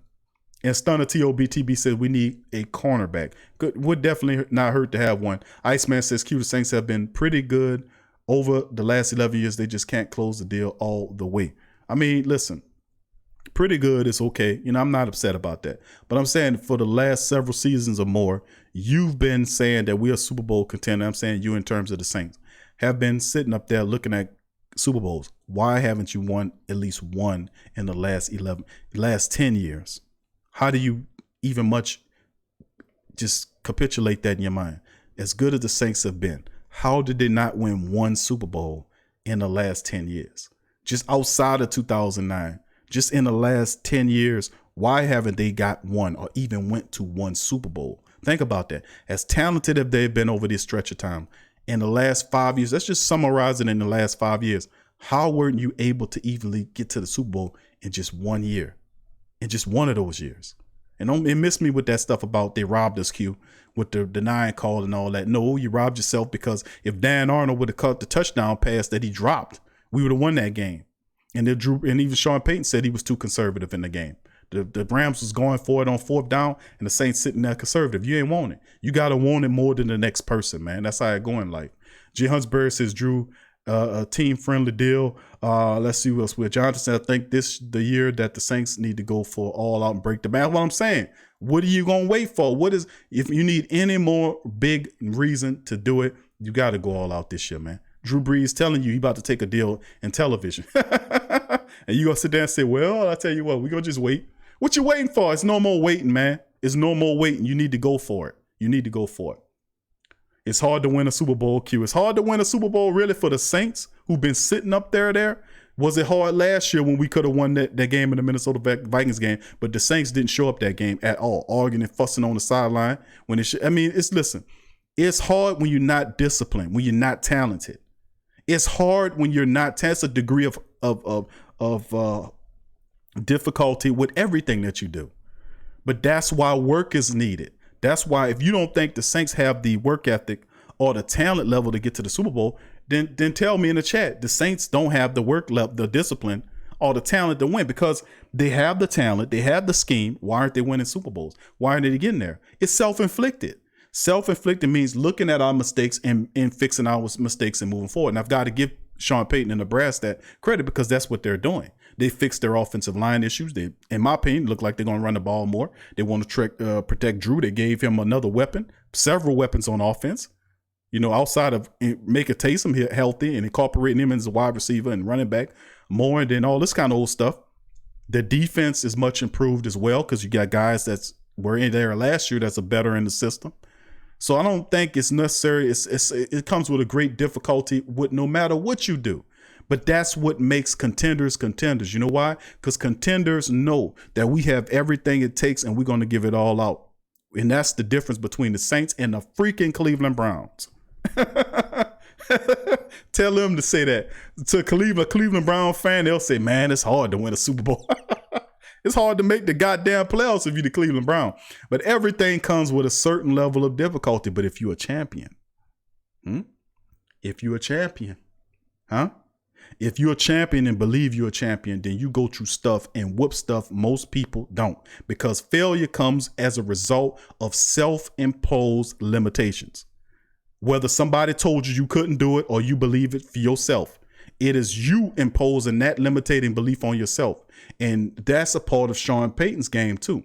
And Drew Brees' game is too, because they told Drew Brees his whole life that he couldn't do nothing, that he was too small to play the quarterback position. He plays with a chip on his shoulder because people said he was too small to play the QB position. So what he did, less than 6 feet tall, 6 feet with shoes on, he still was able to conquer all of the passing records and touchdowns, and he ain't even 6 feet. 6 feet with shoes on. And that was because of the belief that they try to give Drew, that he's too small to play the quarterback position. Your arm ain't strong enough to play the quarterback. What Drew Brees do? Continue to win and win and win. See, it's degrees in this in here. It's degrees. It's degrees. And you be able to break through all that. And I'm saying they have that mentality. They understand where they went wrong and they know what the onus is on. That's why year after year you keep coming back. Because a true champion know when they fall, they get up, brush themselves off and say, I ain't going to do that no more. I'm going to work on this area of myself. If I know I'm this bad with this and that third, I'm going to fix this. I'm going to take note of myself. I'm going to write this down and I'm going to cross out all the negative and amplify the positive and move forward. And that's what champions do. And that's why champions win. Because the Saints lose and they're losing hard, but they get up the next year and go at it harder and harder. Sooner or later, you're going to get a breakthrough. This is the year. Think about it. If the Minnesota Miracle didn't break your ass, and what would break most teams, the Saints came back the next year what they did. They had a tough playoff performance that next year against the Rams, which was a harder deal than the previous one what the Saints did. Did they fall through? They come back the next year with 13 wins again. They get to the playoffs, fall on their face against the team that beat them 3 years ago in the Minnesota Miracle. What the Saints going to do this year? They're going to get back up on their feet. And they're going to win 13 games again. And they're going to whip through the playoffs because they got the mentality straight. They got the veterans in there that have been in the tough stuff. They'll control the locker room. They'll give the ease to players that didn't been in that environment and give them the right preparation. You have Emmanuel Sanders, Malcolm Jenkins. Those guys are there to bring a calming influence over the Saints locker room during times of extreme stress, like the playoffs. And those men have had success in the playoffs because they have went through it and understand the process, and they'll share that with their teammates. See, it's more to this than meets the eye. It's on some Transformer type mess. Jay Huntsberry said, I think we missed Mark Ingram for more than he expected. He kept from having fun. He kept them having fun. Now Baltimore does our team done the year before in relation to fun. I hear what you're saying, Jay. Good point on that. Thank you for that. Crash says Sean's Payton ego is a part of the reason haven't been able to go back. I agree with that. That's self-imposed. You know, I agree with you, Crash. Thank you. 504 says if Teddy would have played the Vikings, maybe we could have had a chance. I think if Taysom would have played a little bit more, the Saints would have beat the Vikings last year because he was basically doing it by himself. DLP said the Browns. I don't know what it is with me and the Browns today. I don't know what it is with me and the Browns. I'm just lambasting the Browns today for whatever reason. Iceman says, I want to know is how can he have an ego after one Super Bowl? I think he let the savior of the Saints narrative to get to him. Could be when people telling you the great coach Sean Payton and Stephen A. Smith I'm sitting at the altar of the great Sean Payton. And he said, well, you know what? Thank you. You can't, they feed in that to a degree. It's almost like I remember when Deontay Wilder lost to Tyson Fury. He got beat by Tyson Fury. I mean, bad. Tyson Fury beat the shit out of Deontay Wilder to take the belt from him, right? And I was telling him the last time, don't take that fight, bro, because you barely beat him the first time around. He got up after you laid your hardest haymaker on him, and his eyes rolled back, and he got back up. I don't care if they count it slow or not. If a guy knocked the shit out of you, you can count to 1,000. Most of them ain't gonna get up. But the reality is the man got up, took his punch, went and refined his game, and then took it to him. And the reason why I bring former heavyweight champion Deontay Wilder up is because, who that to you, D. Yost? I see you, D. Who that to you? The reason why I bring him up is because he was a champion that fell. And the first thing he did when he came on there is to his fans, he said, hey, fan, he said, what up to the fans out there? Your king is back. Your king is back. And I'm sitting there listening to him say, who is he talking about? Your king, your king. He said, most people really think, you know, that you know, you letting that get to you a little too much, you know. You might be the king, but you know, your king, but a king of a boxing, or you a heavyweight king or whatever, but people don't necessarily see you like some type of monarch, you know. That's just something that was attached to that piece of strap there, that piece of metal that you could buy 3 times, 10 times over with the money that you have. You don't get your head beat in, but you can buy 10. I just don't understand why these fighters don't start their own boxing organizations. These boxing organizations are incredibly corrupt. But anyway, I say that to say the mentality to go in there and say, you're king. You're going to have to say king could have said, yeah, this Deontay Wilder, the champ, former champ is back, such and such. But he said the word king, your king, like he's and everybody else is just his subjects or whatever. You know, it's a certain state of delusion a delusional mentality that comes with that, because a lot of times these people do a good job of keeping these athletes away from the public. They keep a good job of keeping them. The handlers keep them away from the public.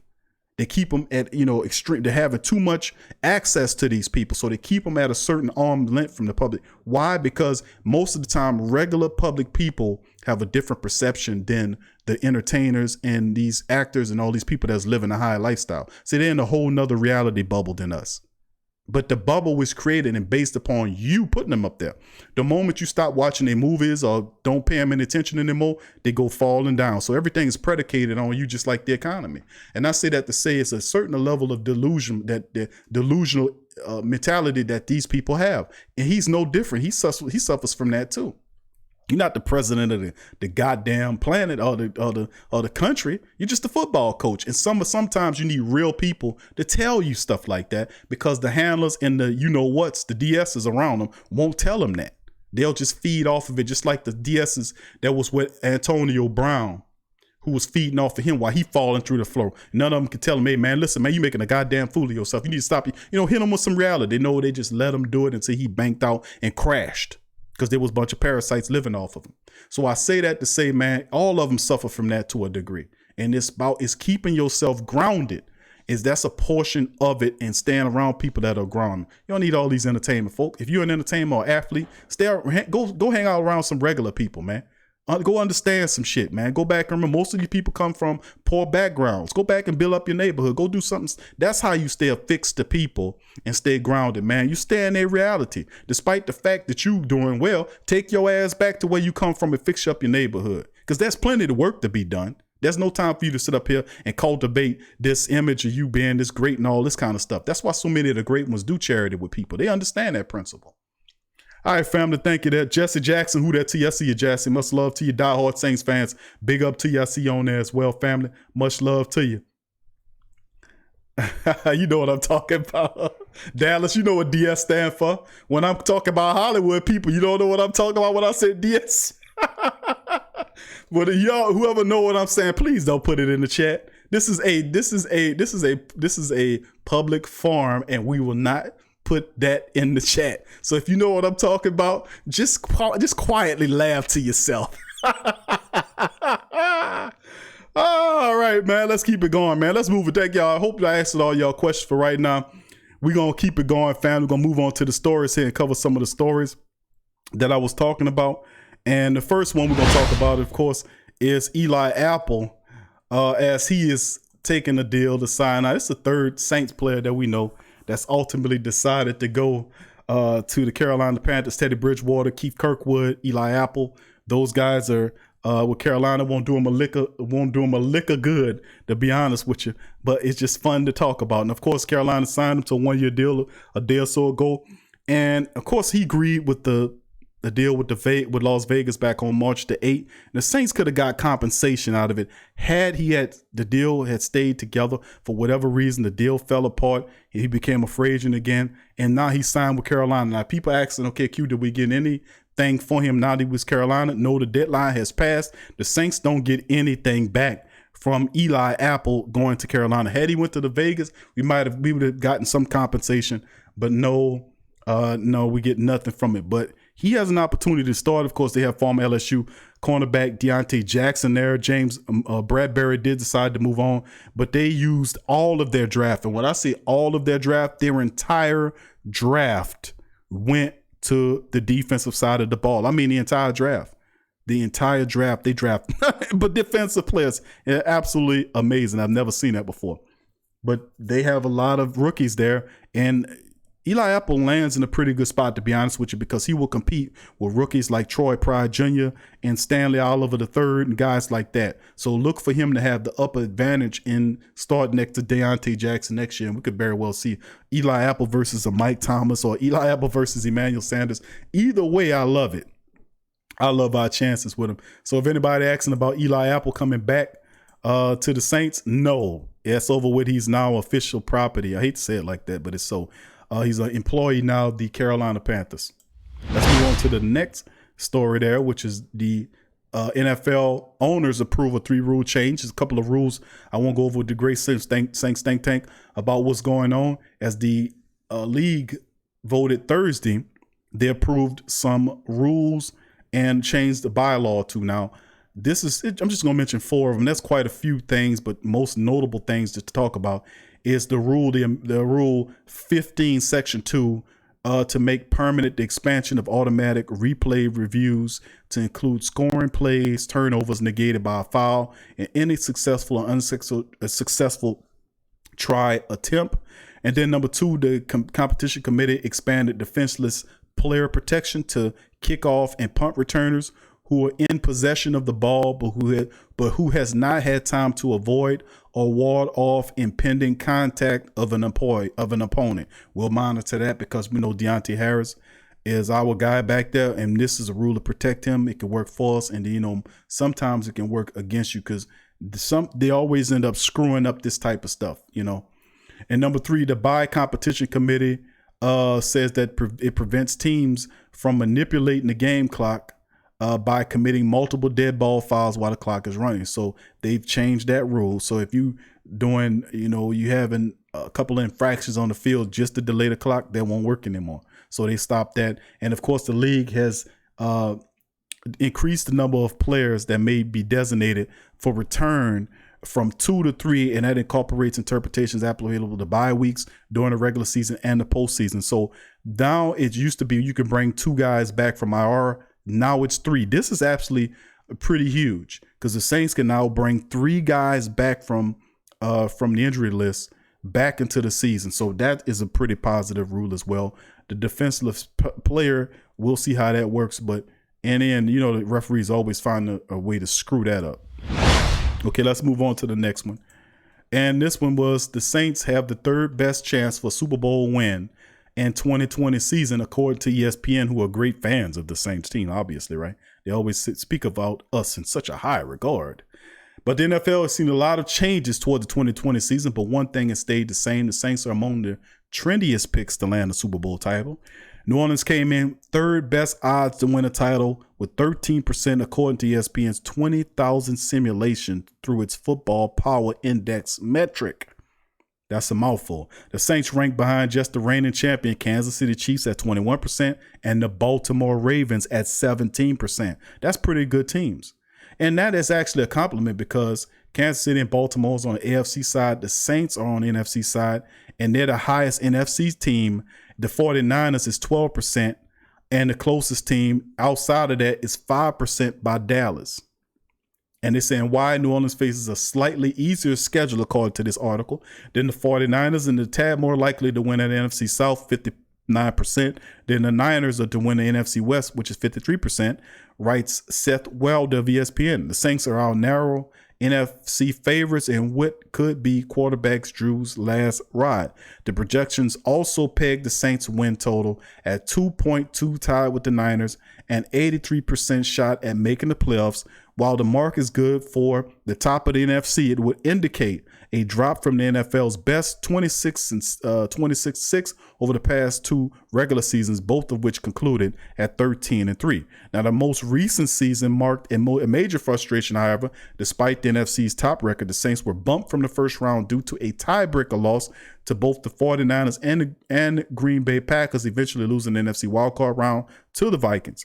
Now, pulling in the top win total becomes even more magnified in 2020 due to the changes in NFL's playoff format that add a third wild card entrant while trimming the first round bye to just the conference top team. So that makes it a little bit more intriguing as well, as we remember that little caveat this year as well coming into the playoffs.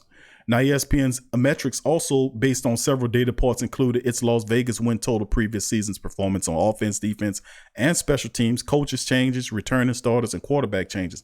The Saints benefit in those metrics by returning much of their top line depth chart from 2019. Key departures include AJ Klein, backup Teddy Bridgewater, Von Bell, Ted Ginn Jr., Larry Warford. The Saints have added names of each of those positions, including Jameis Winston, Malcolm Jenkins, Emmanuel Sanders, and New Orleans drafted center Ruiz in the first round before cutting Warford and selecting Wisconsin linebacker Zach Bond in the third. The Saints are scheduled to open up with the Buccaneers, a game that doubles as quarterback Tom Brady's first game for his new team on September the 13th. Their home slate also features showdowns with the Packers in week 3, the Niners in week 10, the Chiefs in week 15, and Christmas Day showdown with the stinking, rotten Minnesota Vikings in week 16. So very interesting points there. As listen, ESPN's metrics picked the Saints to be the NFC representative in the Super Bowl. Does that bring you any comfort? The computer picking you to go to the Super Bowl, perhaps against the Kansas City Chiefs. A lot of people believe that that's how it'll line up against the Kansas City Chiefs, and we'll get a preview of that game, which that is a game that I have circled on my calendar, because that is a measuring stick game of how the Saints handle. And boy, if we can come in there and we can show some real sport and play this and handle this in here and do what need to be done, boy, I'm telling you. But I would love to see that Super Bowl, Kansas City and New Orleans in a knockdown, drag-out battle in Tampa Bay. And you know, late in the year, it's going to be having that great Florida weather. Man, I just love it, man. That's the kind of football that you wake up and just pay a bunch of money to see. So, man, wonderful. All right, let's keep it going, family. And that's some of the news and notes for the family chiming in, covering with the story. Now, the next thing I'm going to do, family, is that I'm going to move to the section of the show where I'm going to share my now, hold on. Let me see if I can pull my depth chart up here. I'm going to share my depth chart with you. I'm going to share my screen with you. Guys, one more again, and then I'm going to go and then break down the Saints' current depth chart. Now, this is the unofficial depth chart provided by one of my favorite online resources, or ourlads.com. And this is all of the people included in the depth on the team unofficially. But it's everybody. They might not be at the correct positions, but everybody's listed here. And as you can see here on this depth chart, everybody there, the whole entire team. And if you go over it, the wide receivers are Mike Thomas, Emmanuel Sanders. Then in no particular order, by the way, we'll start with the wide receivers: Mike Thomas, Emmanuel Sanders, Deontay Harris, Traquan Smith, LaJordan Humphreys, Austin Carr, Krishan Hogan, Marquez Callaway, the young guy, undrafted guy from Tennessee, Juwan Johnson, the big physical wide receiver out of Oregon, undrafted guy. You also have Emmanuel Butler, Tommy Lee Lewis, and Maurice Harris, who a lot of people don't really know too much about Maurice Harris, but trust me, the guy's pretty good. 6'2", guy has good speed, got hands. He'll be interesting. So with Marquez Callaway, Juwan Johnson. It's going to be an interesting wide receiver room this year. But that are the wide receivers for the Saints. We turn around and look at the tight ends. Well, we can go offensive line right now. We start with the left tackle position: Teron Armstead, Will Clapp, Darren Paulo, who's another undrafted guy. The guards, left guard position: Andrews Pete, Derek Kelly II, Patrick Omame, and then Adrian McGee. The center position: McCoy, Easton, and Kelvin Throckmorton. Remember, like I said, they got all the players on here, but some of the positions are kind of jumbled up. They got Ruiz as a guard. I disagree with that. I think he'll probably end up being the center, but it's not official yet. Cesar Ruiz, James Hurst, Cam Tom, and then, of course, the right tackle position: Ryan Ramczyk, Ethan Greenwich, and Jordan Steckler. That's all the offensive linemen. And then you look at the tight end position: Jared Cook, Josh Hill, Adam Troutman, who's the Saints draft pick. You have Garrett Griffin, Josh Vanderland, and Cole Wick.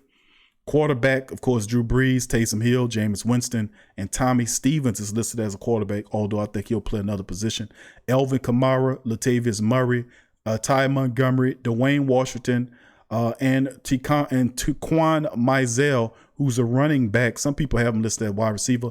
Most depth charts have him at running back, who's a speedster who has talent. Interesting to see this guy. I was looking at some film at him, kind of looking at him as a lone shot. And, of course, Tony Jones Jr., the rookie running back from Notre Dame, is there. And the fullbacks are Mike Burton, who was here competing with Zach Line last year before he lost the job. He's back competing with Ricky Ortiz, who the Saints picked up last year as a fullback. So those guys, I think Burton, barring injury, should be able to win the fullback job. Now going to the defensive side of it, you got Cameron Jordan is there. Behind him is Carl Granderson, Gus Cumberlander. Interior line: Sheldon Rankins, Malcolm Brown, Mario Edwards Jr., and Jalen Dalton, a big old dude, 6'6", 300-pounder. Interesting. Nose tackle is Onyemata, Marcus Hunt, Shai Tuttle, Taylor Stallworth, and Big Malcolm Roach. And then at the end position behind Davenport is Trey Hendrickson.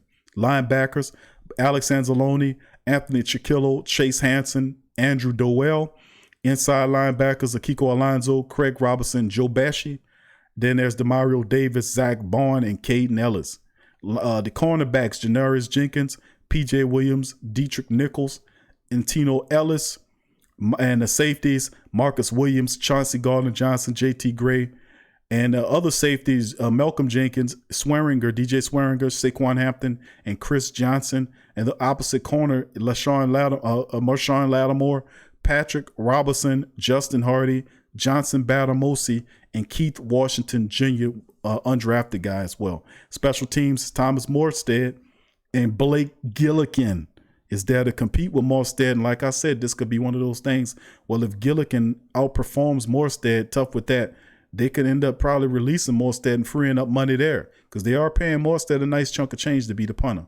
Although I think Morstead should retire a Saint. You never know how I go with these money matters, but it's a reason Blake Gillikin's here. I'm just telling you. Will Lutz, Zach Wood, is the lone snapper. And, of course, behind him, the kick return, punt return guy will be Deontay Harris, backed up by either Kamara or Taysom Hill. Hopefully not. They find somebody else to do that. So that's pretty much all of the players that's on the Saints team right now, family. This is the entire unofficial depth chart, as you can see here. Now, what I did was, I'm going to show you guys my list that I did. And this is a list that I decided to do because I was trying to think like Coach Sean Payton. That's what I was trying to do. My thing is I was trying to not think like Big Q. I was trying to think like Coach Sean Payton. And this list does not include anybody that is not on the team currently. So this is my interpretation of what I think will probably happen as far as the Saints goes. Just thinking like Sean Payton, man, which is ain't an easy thing to do. But this is my New Orleans Saints unofficial depth chart for 2020, 2021 regular season. And if you agree with me, please let me know. If you disagree with me, I invite you to get your ass up here. Put your 53-man roster. You'll figure it's a lot more difficult than what it is. Okay, we're going to start off the Saints offense. Now, I went over the 90-man roster, showed you guys everybody. Now, this is my interpretation. I'll explain things as I go. QBs, obviously, Drew Brees, Jameis Winston, and Taysom Hill. I got him listed as a quarterback, not a wide receiver or a running back. He's a quarterback. That's what he told me. I'm a quarterback, so I'm going to keep him at quarterback. Okay, 3 quarterbacks. Running backs, Elvin Kamara, Latavius Murray, and Ty Montgomery. That's it. No Dwayne Washington, no Tony, the running back from Notre Dame. None of that. I'm going with 3 running backs here. And of course, we have practice squad. I ain't had my practice squad on here, but a lot of guys going to end up on my practice squad. But Ty Montgomery that's my 3 running backs right there. Michael Burton is my fullback. He beats out the other guy. My wide receivers are Michael Thomas, Emmanuel Sanders, Deontay Harris, and Traquan Smith. That's right. I said Traquan Smith. Remember when I told y'all this? This is not Big Q making the list. This is Sean Payton, in my opinion. And I know how much Sean Payton likes Traquan Smith. He believes in Traquan Smith. If I was making this list, Traquan Smith would not be on this goddamn list. He wouldn't be on this list. But it's my bad. Just like I was looking at it too when the guys went back and did the video and they said, Q, you forgot to mention Traquan Smith on the wide receiver room list breakdown. I said, I thought I mentioned. You said, man, you ain't say nothing about it. He said, we put the picture up there when we did it just so we know where he was supposed to fit at. I said, I sure did forget to mention that dude. But it wasn't intentional. It's the fact that I just see so many other guys playing in this slot. But if Sean Payton running it, he still believes in Traquan Smith. That's why I got him here. Tight ends are Jared Cook, Josh Hill, Adam Troutman. That's 3. And then Tommy Stevens. Say, hold on, Q. Why is Tommy Stevens on the list? That's obvious if you think about it. Sean Payton is not going to put Tommy Stevens on the practice squad for Carolina to go and take him off the practice squad. He's going to keep him on the active roster. That's the reason why they're paying the man that. So the bottom line is, I see Tommy Stevens on this list. Now, he's listed as a tight end, but remember what I'm saying about the wide receivers. You got to use your Saints imagination. Remember, I'm Sean Payton right here. I got puffy jaws and thick-ass glasses I'm talking to y'all with. I got puffy jaws and thick-ass glasses, man, I'm talking to y'all with right now. So y'all just have to excuse me while I get my Sean Payton on. Now you say, well, Q, damn, that's just 4 wide receivers. What about the rest of them? Adam Troutman will be our 3rd tight end who can be spread out to be used like that. Jared Cook, you can use him in wide receiver ways. Tommy Stevens, I see him as a tight end, but Tommy Stevens will be on the special teams. He could be used as a wide receiver as well. And I remember playing interviews with Sean Payton, seeing him in different usages. I can see Stevens there. Also, don't forget that Taysom Hill is a wide receiver that Taysom's going to play in the slot. Think about that. Taysom's going to play a lot of wide receiver and running back and some QB for the Saints next year. So with Taysom lurking around playing wide receiver, why the hell would I need to keep more than four wide receivers in my Sean Payton voice? Then don't forget the fact that I have Ty Montgomery, who is really a wide receiver who's playing a running back, who kick returns and punt returns as well. So I have Taysom Hill, I'm going to use that wide receiver. I have Ty Montgomery, I'm going to use that wide receiver. And also Tommy Stevens, I can kind of move in there if I want to. Just to let you know. Okay, let's keep going. Offensive line, Terron Armstead and James Hurst. Hurst becomes the backup after his 4-game suspension. He'll be Terron's backup there. That keeps Andrews Pete from sliding out there every time Terron has an injury. Now Andrews can stay at the guard position. Behind him is Pat Omame. You have Cesar Ruiz at the center position, I believe. Cameron Tom, who can sit there, who will play center or guard. Remember, these guys can play one or the other. Now I have 5 offensive linemen. Usually the Saints keep 4, so you can have the ability to cut one of the offensive linemen and add a running back or a wide receiver, your choice. You do have that option because usually the Saints will keep either 3 or 4 offensive linemen. For whatever reason, I decided to go with 5 of them because it was deep. They have some really good ones. They love Ethan Greenidge behind Ryan Ramczyk, Eric McCoy at the right guard position, and I love Kelvin Throckmorton. If you don't know, you better check him out. But you could probably lose one of these guys. Omar probably won't make it based on the injury situation, and you could probably either move and get an extra wide receiver or extra running back. That's debatable. Okay, now let's go to the defensive side of things. Cam Jordan behind him, Carl Granderson. Sheldon Rankins with David Onyemata, Malcolm Roach. Malcolm Brown in the nose tackle position with Shai Tuttle backing him up. Marcus Davenport is there with Trey Hendrickson. Okay. Now this is probably, like I said, if Clowney is here, then I'll change this. But right now, this is what it is. Linebacker position, Zach Barnes there. Alex Anzalone in the middle with Demario Davis there. Behind Barnes is Chiquillo. Behind Alex Anzalone is Joe Pesci. And behind Demario is Caden Ellis. That's not bad. Now, the Saints I could release one of them linemen and put an extra linebacker there. Notice I got rid of Craig Robertson there. I'm thinking Chiquillo and there's different players on this team that add into the special teams that some special teams guys that you all know could end up losing their jobs. I'm serious. There are a lot of special team guys here. Some guys that you're comfortable with could end up losing their jobs. Now you go into the cornerback situation, Marshawn Lattimore and Dietrich Nichols, in my opinion. Dietrich Nichols is a ball player. He's a bit undersized, but he has a nose for the ball. I think he'll make his case. Janoris Jenkins. And I got Pat Robertson there. Why you want Pat Robertson there? Remember, I'm Sean Payton. I'm not Big Q. Chauncey Gardner-Johnson is there at the slot position. And then looking at the safeties, Malcolm Jenkins and Marcus Williams. And behind Jenkins is JT Gray, who's a special team acer. DJ Swearinger is behind Marcus Williams and Saquon Hampton, who they're really big on. Okay, now let's keep going on down. Special teams, of course, no surprises. Will Lutz, Thomas Morstead. I think he beats out Gilligan unless he just is terribly off. And, of course, our kick return is Deontay Harris. Now, I didn't count Deontay Harris twice. Just to let you know, Deontay Harris, the kick return position, did not count him twice. This is 53-man roster. So if you have any thoughts on it, please feel free to give me put your word out on that. I'm going to leave it on screen for a little bit. And Sufayan says Tommy Stevens is a wasted spot. Well, I'm Sean Payton right now, so I'm disagreeing with you, Sufayan.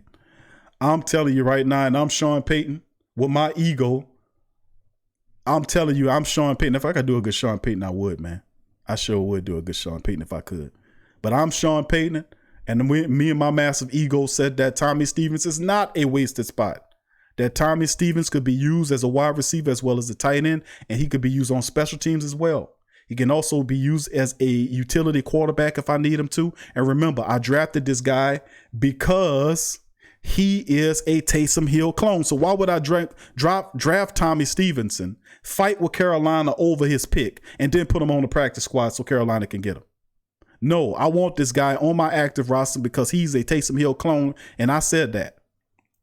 And remember, he can do similar things. Taysom Hill, it will play wide receiver. He will play running back. So he subjugates a lot of positions. So you're like, Q, you going to keep 3 running backs? With Taysom Hill floating around, it's not 3 running backs, it's 4. Is you got 4 wide receivers on your roster, yeah, Q. But with Taysom Hill floating around, it's not 1, not 4, it's 5. You get my point? I'm seeing Coach Payton. Please refer to me as Coach Payton right now because I'm Coach Payton. Who that to you, Kyle Walter? I'm Coach Sean Payton. Shout out to Kyle Walter. I'm taking over the farm right now. Brandon, who that to you as well from Coach Payton. 985J in the building from Coach Payton. Who that to you? Derek, who that to you? I'm Coach Payton. And for those who don't know, I'm Coach Payton, and this is my roster right now. This is what I see it as. Now, we can argue about the offensive line, and I could take one of them offensive line like Patrick Oldman and go from there. So that is indeed what we're looking at. I like these guys a lot. He likes Coach Payton. I'm speaking to myself in third person because I have a big ego. But I like Ethan Greenwich. I like all these players here. I think they'll be terrific and tremendous players for us. And they'll be great situational people. And I often say to myself when I'm looking over the roster that I need a Super Bowl roster with a lot of versatility and to be able to line these players up in the right situations. And I think when I was looking over this roster and my playbook and my schematics, I said to myself that we have a lot of great players that fits in a lot of great situations. And I think a lot of these situations will be an excellent opportunity for us to move and make some great things happen. So this is a situational roster. This is a situational world. And as far as I'm concerned, I'm a situational coach. My name is Coach Sean Payton. Jesse Jackson is asking me a question. Keep hope alive, Jesse. He says, they're asking, hey, Coach, will you let Pete call the plays? Absolutely not. I would not let Pete Carmichael call the plays. He doesn't understand situational football the way I do. So as far as that's concerned, no, I will continue to call the plays. But Somebody told me, this great Q guy, I don't know, big Q guy, whoever the hell he is. I don't know who he is.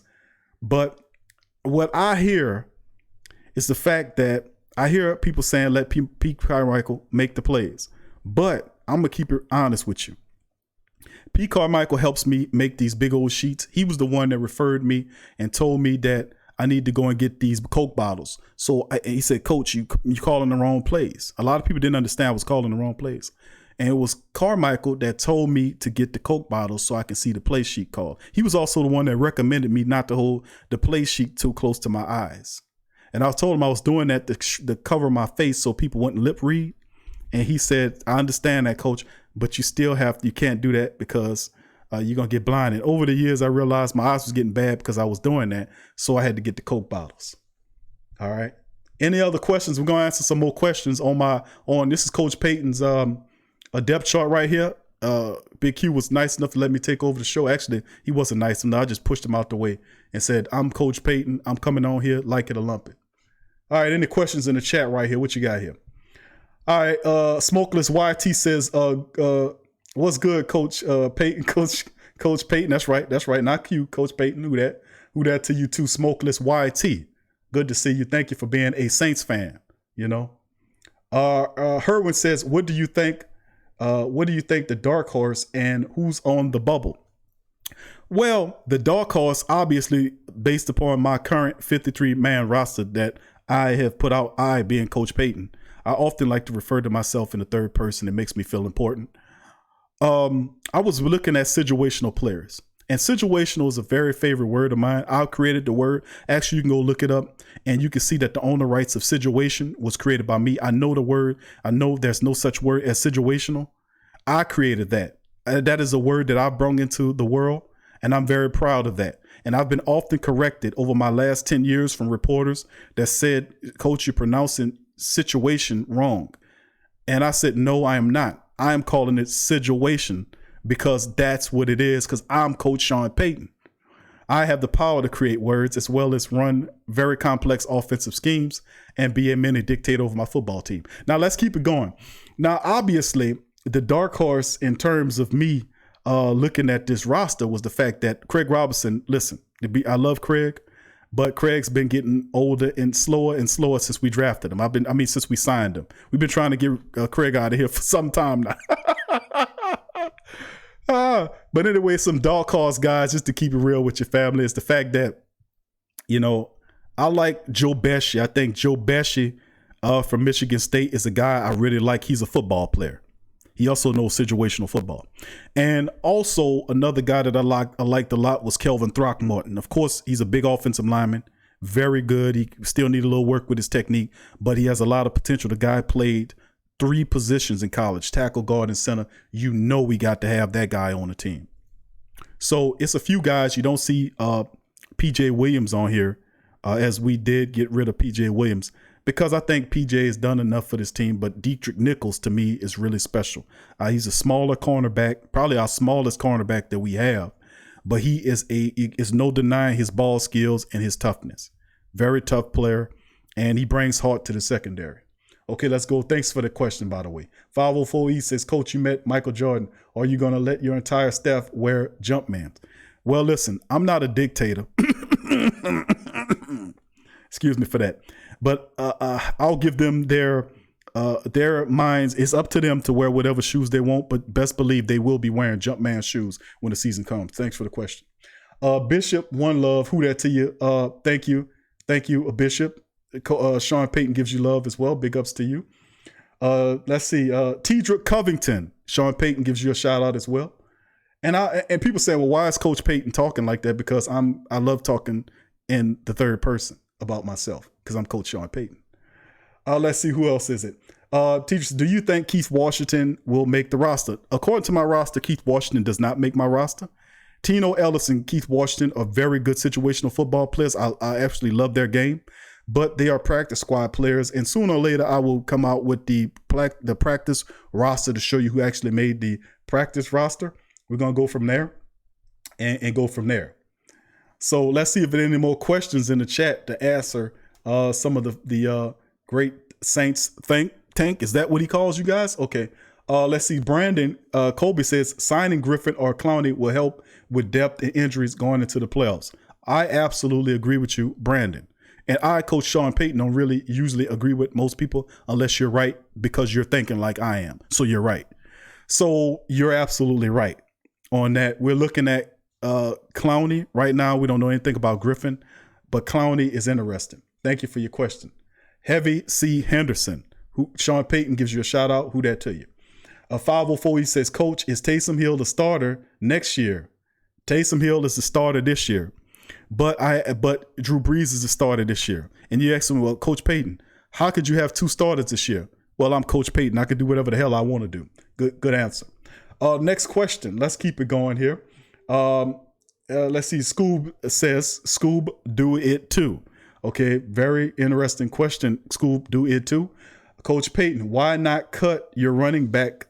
You don't use them. That is not true. Scoob, do it too. We are not going to cut the running backs. Dwayne Washington, as you astutely said about the running back, I don't necessarily always use three running backs because Dwayne Washington has his value on special teams, and I think he does a good job for us there. But Ty Montgomery makes it this year because of what he brings. And he's another reason why I didn't have too many wide receivers. Remember, like I said, I broke down earlier and I made it very clear that Ty Montgomery is listed as a running back because he can be a running back for you. He can also play wide receiver for you. He can line up in a slot for me. He does different things. And I can actually see, envision lining up Kamara and Montgomery at the same time. I can actually envision using Latavius Murray, Kamara, and Montgomery in same packages. Very versatile team. If you don't agree with the Taysom Hill, Ty Montgomery, or Tom Stevens movements of having them on the active roster, you don't know Coach Sean Payton, who I am. All right, 985 says, run the damn ball, Coach. I'm Coach Sean Payton. I will run the ball. I have Center Ruiz that I added there, Cesar Ruiz there, and of course Eric McCoy, who I moved to right guard. My intention is to run the ball. We will help Drew this year. Thank you. And don't curse at me. Who that? All right, let's keep it going. 504. Okay, Sports Talk 345. Coach, do you have any interest in trading for Deshaun Watson in the future? Absolutely not. Taysom Hill is my quarterback of the future. Next question. All right, let's keep it going. I'm going to answer one more question because I'm Sean Payton and my time is very valuable. And I will hand it over to this big Q guy, whoever the hell he is. All right, what's the next question here? Okay, anybody got any other questions for Sean Payton? One more question for Sean Payton before I turn it over. Tidra says, run about 60% of the time, LOL. I run 60% of the time, but I can get away with it. Because I you know why, Tidra? Because I'm Sean Payton and I'm an offensive mastermind. And most people can't do it like me because they don't have the mind that I have. And these schemes that we have, they're excellent, they're awesome, and they are because I made them. Who that to you? And I think that'll be it. Thank y'all for allowing me to show. Well, actually, it's been your honor to watch me give you my interpretation of the 53 depth chart. Mostly, this is what it is. Thank y'all for joining me today on this show. Much love to you. Hold on, we got one more from Sean C. Sean Payton wishes you a who that. You're wrong for pushing Big Q on the floor. No, I can't push Big Q. He's twice as big as me. I just asked him to stand on the side. And it was sunny, and he stood back because I told him if you don't get back, I was going to use my bifocals, and I was going to direct the sunlight through the bifocals and burn them. So he said, you know what, you don't even have to do that, Coach. You could have the mic. All right, so I'm just letting you know. Heavy C says, will our offense stay the same with Taysom as the starter? Absolutely. Absolutely. Absolutely. We're playing situational football, and the mere fact, like I told you before, Taysom is the future of the quarterback position. I've said that. I didn't stumble and fall, even though I backtracked and went to try to sign Teddy Bridgewater. But that's just because I wanted to try to teach Taysom Hill a lesson for not coming and trying to sign his tender when I wanted him to. So see, it's little psychological stuff that I'm doing right here. But Taysom's the future of our team right now, going into the future in the 2-year contract. So like I said, we have 2 starters at the quarterback position, and people say that doesn't make any sense. But guess what? It don't have to make sense. I'm Coach Sean Payton. Thank you on that. It was your honor to listen to me. Thank you for joining me. Sean Payton out. All right, take this damn mic, Q. All right, thank you, Coach Payton. I appreciate you, man. Thank you for joining us here on the show today, Coach Payton. And I hope y'all enjoyed that because Coach Payton, man, kind of, I don't know. I don't want to talk bad about the coach, but he kind of egotistical, huh? I guess that's a part of being great, you know? I guess so. I don't know. Thank you, Coach, for that. Jamie Dahl, who that to you? Lee Wood, who that to you? Good to see y'all family joining it. Oh, man, good to see the family, man. Once again, man. But, man, I know my coach, man. I know my coach. I'm just having a little fun with the great family members. But, yeah, family, that was a 90-man roster, 53-man roster as well. Now, that's some of the things I wanted to talk to you about, family. We're going to get to the point now where I'm opening up the phone lines. We're going to take a few calls here, family. We're going to be on the online for about, I say probably another 40 minutes or so before we drop the live stream. So the phone lines are open, family. Right now, if you want to chime in and get your thought on questions, concerns, or comments, you can feel free to just give me just a second, family. Let me set the lines up here and get it on for whatever reason. Uh-oh. All right, let's see if we can get them on. All right, give me a second, family. Let me get the phone lines on here. Give me just a second here. All right, a second here. Get the phone lines on. Might have a problem with the phone lines this time around.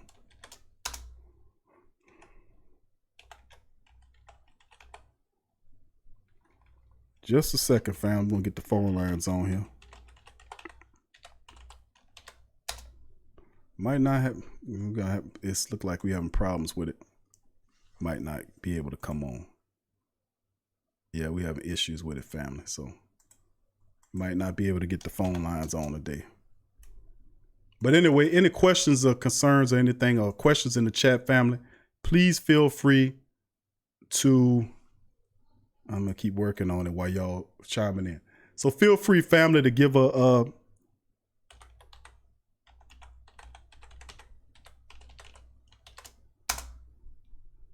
right, hold on.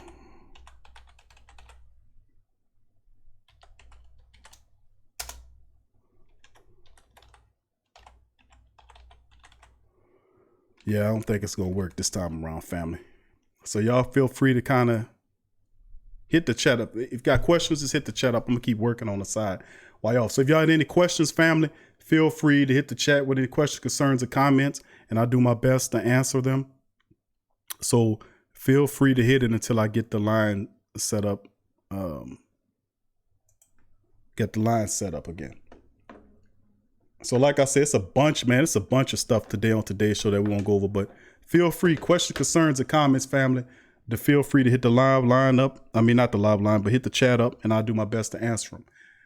But, you know, like I said, we're going to keep working on it, see if I can get the lines open, family, so we can get it going here. For whatever reason, they are shut down, but that don't stop me from answering your questions.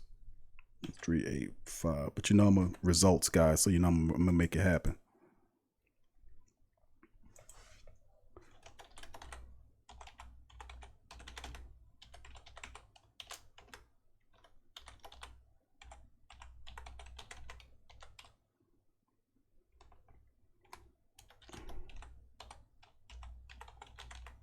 Give me just a second, fam. All right. Like I said, I'm a results guy, man.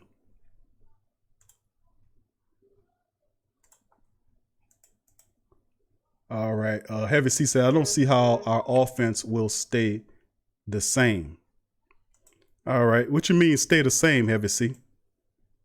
Okay. Sean says we set up with so much depth.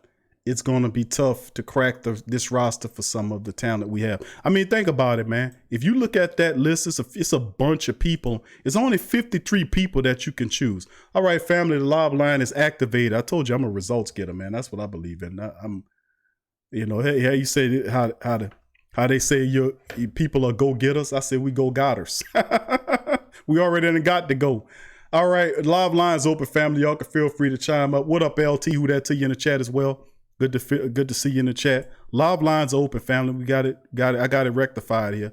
It's open, so you can feel free to call 504-475-4482. Live line is open and ready.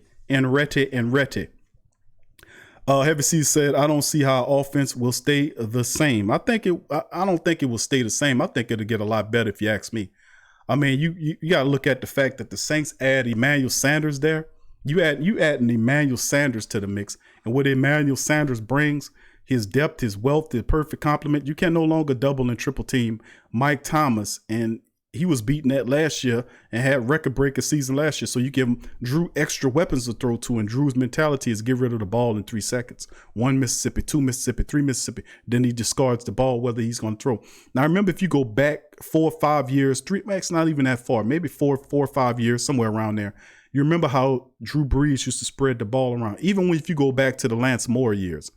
How Drew Brees would spread the ball around, and then at the end of the season, you'll have 4 or 5 receivers that have 40 catches or more for the entire season.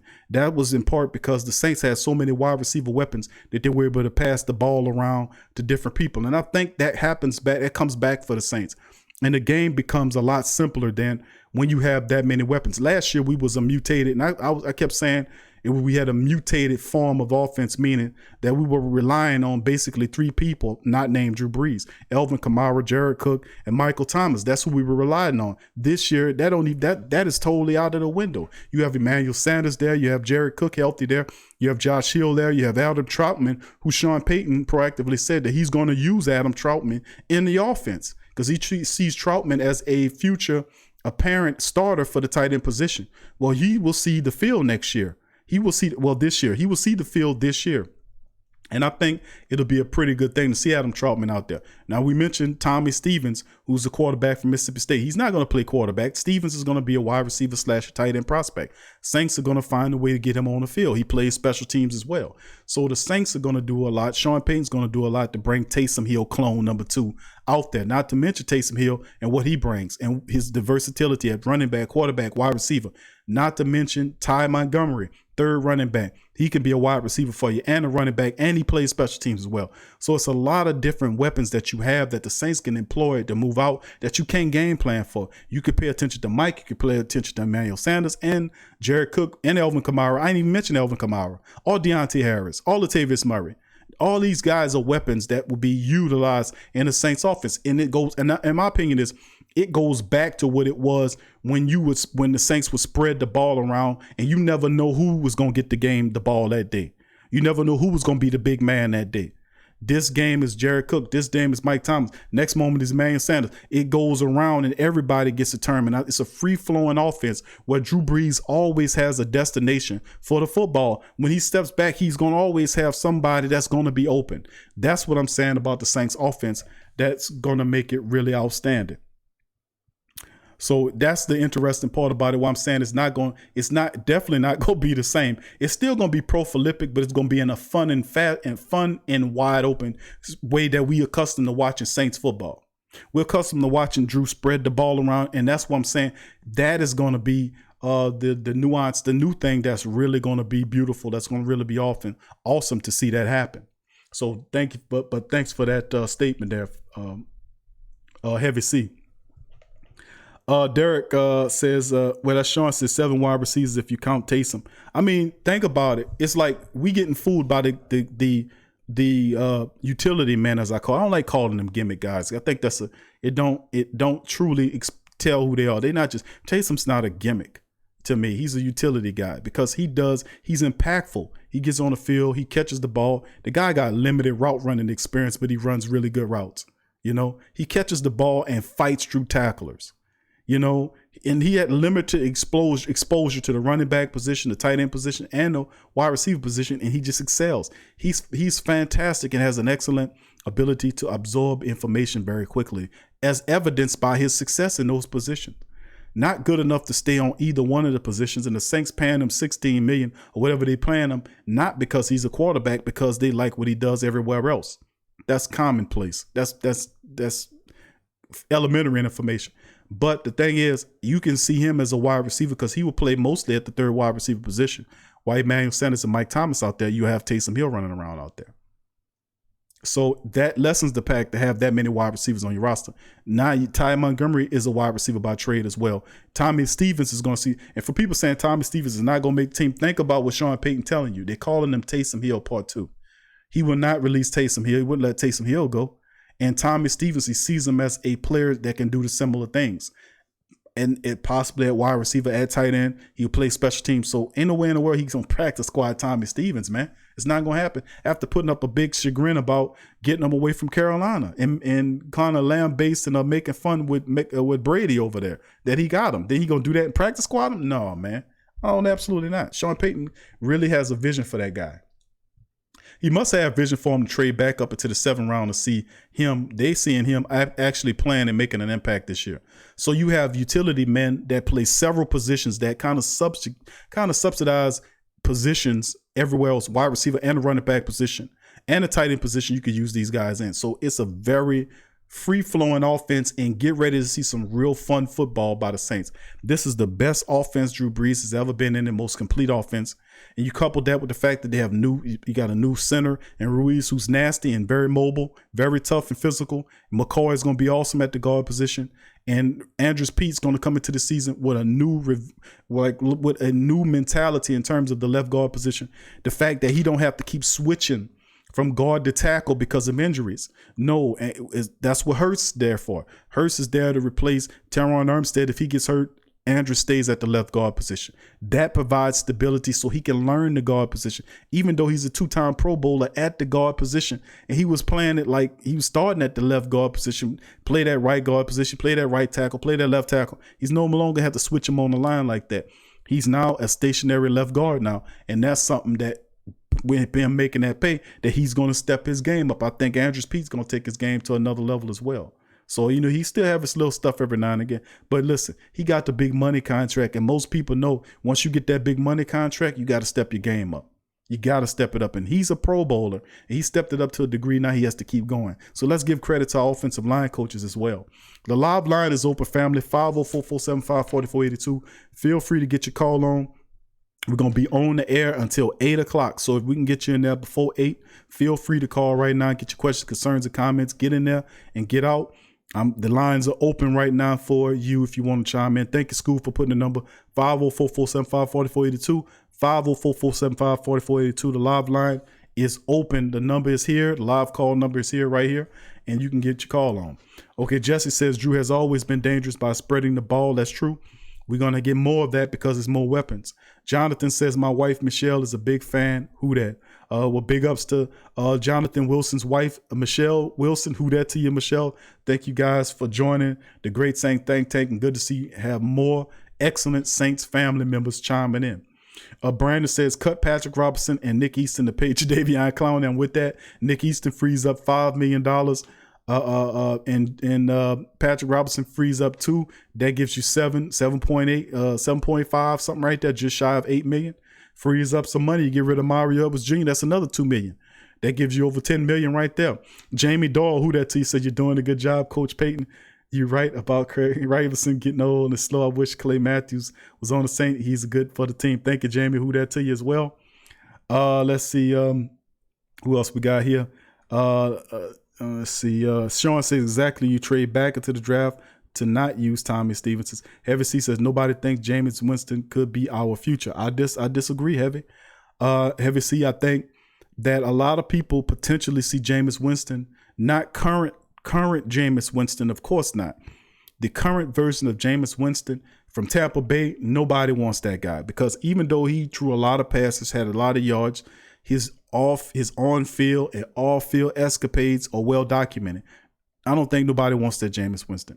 The Jameis Winston that the Saints are going to create after this season could be a potential suitor, especially if he comes back at a cheaper rate as a prove-it deal, which I believe he will, for an opportunity to compete with Taysom for the starting QB position if Drew retires.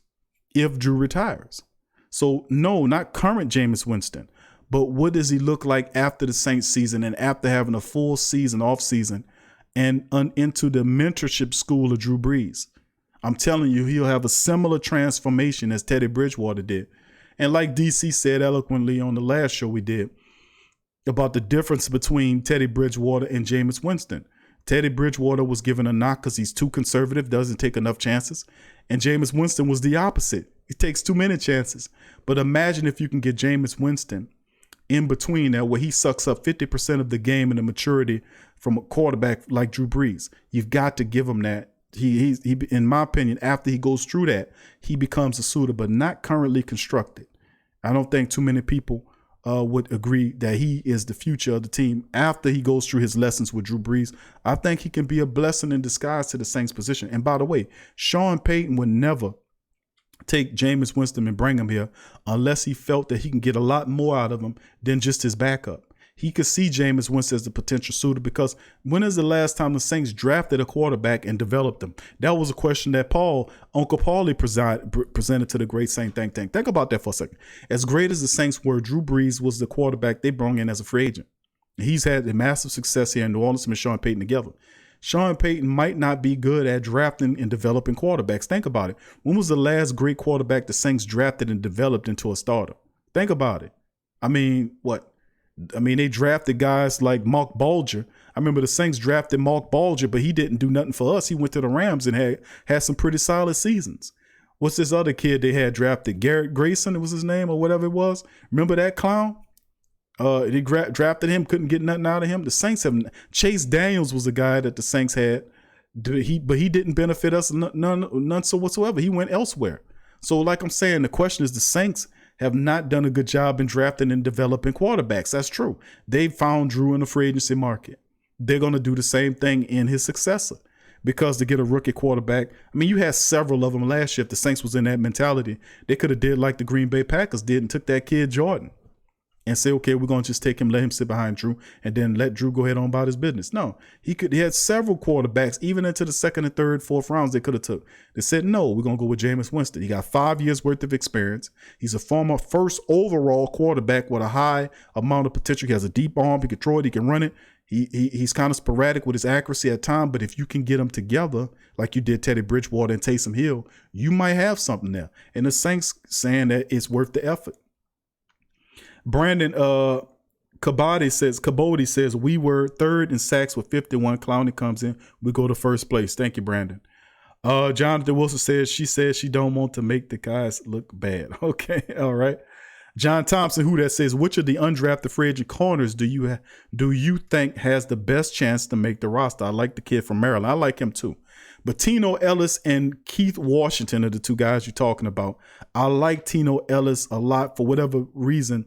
I think Ellis has, in my opinion, I like Ellis a little more than Keith Washington. I'm going to keep it real with you. I like Ellis's mentality. So I will kind of lean toward Ellis, even though Washington is interesting as well. But I like Tino Ellis. I'm just going to say that. Thank you for the question, John Thompson. Who that to you, brother? Sean said, I believe Jameis Winston will change in our veteran-heavy locker room. Thank you, Sean, for that. Most big ups to you, my family. Most love to you. Jermaine says, yes, sir, Sean. See, because if not, they will have QBs looking like Joe Montana. Jesse Jackson says, Tino Ellis makes the cut. Thank you, fam. Scoop says, Jonathan Wilson, we are thankful to that. JT Barrett says, School. He'll be back. You know, JT Barrett, some form of fashion is going to come back. That's what the Saints do. That's the running gag the Saints have. JT Barrett. Sean sees Jonathan, all Saints perspectives are welcome here. That's right, family. We are the great Saints think tank. That means it's a combination of thoughts, thinks, or whatever you want to call them, ideas that's thrown out there. And that's what it's about. When you table your thoughts, you put them out there. This is a think tank of Saint related material. So feel free to put your thoughts out there. Don't be ashamed if you have thoughts, whatever. Share your thoughts with the family members. John says, okay, I answered that question. Let's see. Derek says Dietrich Nichols from the XFL is a sleeper. I agree with you, Derek. I think, and he made Coach Payton. He made his undrafted 53-man roster. I think he's a sleeper too. He's a smaller cornerback, but he is a guy that knows how to tackle. He's a really intelligent player, and he has a great nose for the ball. I mean, he led the XFL with 4 interceptions, but it could have been a lot better had they have kept playing. But he's somebody that the Saints were looking at, and he could really be a proverbial diamond in the rough for him. Jay Hunsberry said the Saints wanted Patrick Mahomes. They did. They just didn't get him. Kansas City got him before him. And they could have got the other kid, Jordan Love, and all these other guys. who could have similar success in the Saints offense, but they elected not to go with that. They elected to go with veteran quarterbacks because they don't want to have that steep down. They want to be able to walk a guy right in there who has some idea of what the offense is. And Jameis Winston, in my opinion, is 10 times better in terms of talent-wise or a potential-wise or ability than a Teddy Bridgewater. Bridgewater is a guy that doesn't make very many mistakes, and I really like that about him. But what if Jameis Winston added that to his repertoire? Seriously, Jameis Winston cut the turnovers down, grabs half of Drew Brees' mentality. That means a lot. 504-475-4482. Live stream will be up for another 31 minutes, family. We're shutting it down at 8 o'clock tonight. So big ups to the family members. If you won't call in, I'll keep answering questions in the chat. Until then, Scoop says, let's hope Tino is not related to Cedric Ellis. Oh, my goodness. Jonathan says, Michelle said Jamie is the future. Come on, guys, wake up. All right. Okay, I got you. Thank you, Michelle. Jesse says, Q, do you have any information? Our linebackers coach, I know he's not Mike Nolan. Yet the new linebackers coach his name is Hodges, former player, and he's very familiar. He was an assistant coach with the Saints for some time. Let me pull up Michael Hodges. Hodges' profile for you, because he like I said, he's been in the Saints defense for a while. He was an assistant coach here, Michael Hodges. He comes over from Texas A&M, but they hired him back in 2017, and he was a defensive assistant, and then ultimately, so he's been immersed in the culture for the last several seasons. And he sat behind and was tutored by Mike Nolan. And when Mike Nolan took the defensive coordinator position in Dallas, they took a while to decide on what they were going to do, but then ultimately saying, okay, let's just promote Michael Hodges. A lot of the players like Michael Hodges. He has a very, I remember watching an interview for him like not too long ago. You can see he's an intense guy. He teaches like he played, and he has a good wealth of information and more importantly, a relationship with the players. So it's not like they having a different guy that's coming on. This guy is familiar with the players. He's familiar with how things are run. And it was a smart promotion by Sean Payton and the brass to kind of elevate Mike from a defensive assistant to the linebackers coach. So that's pretty good that he'll be taking over those responsibilities. So I think that's a pretty good pickup the Saints did. That was a pretty smart move by getting Mike Hodges to take over the linebacker duties, pretty good. So thank you. Let's see. Jay Huntsberry says, I like Bridgewater better. I know, family. A lot of people do. But watch when Jameis Winston finally learning, when he goes through Drew Brees at school, you're going to see some difference in him. I've not seen too many people get mentored by Drew at that position. And the fact of the matter is that people don't realize that Jameis Winston has a relationship with Drew Brees. He calls him. and talks to him and gets advice from him. Now that he's on the team, that he is just going to work out. I know you've seen a lot of Jameis Winston's weird workouts where he's wearing the Saints helmet and swinging a baseball bat, but I got to give a man credit. At least he out there doing something, you know what I'm saying? At least he out there trying to stay in it, and he's swinging a baseball bat with the Saints helmet on. I mean, whatever you got to do to kind of stay healthy, but we realized that you're not going to see that much of Jameis Winston in the season because that's Drew Brees' situation. Hopefully, we don't see no problems with Drew this entire season. He goes through healthy. But you will probably learn about Jameis Winston during the offseason. I mean, not the preseason. We'll see Jameis and Taysom play a quarterback position. That'll be interesting to see him run the Saints offense in the preseason and then settle back into a learning role. Just carry the clipboard for Drew Brees over the next year or so and just learn behind the master. That's all I can say. Gundam says, Big Q and fam, greetings and much blessings. Who that to you, Gundam 13? Same to you, family. Thank you. Sean says, I bet you Nichols will know how to look back for the ball when he's guarding people. Just saying. I'm saying, bro. You absolutely right. That's really kills me when I see defensive backs. That's fundamental. You cannot get an interception running with your back turned. And I can't tell you how many times I witnessed Ken Crawley, who could in several years could have led the Saints in interceptions with the ball hit him right in the back.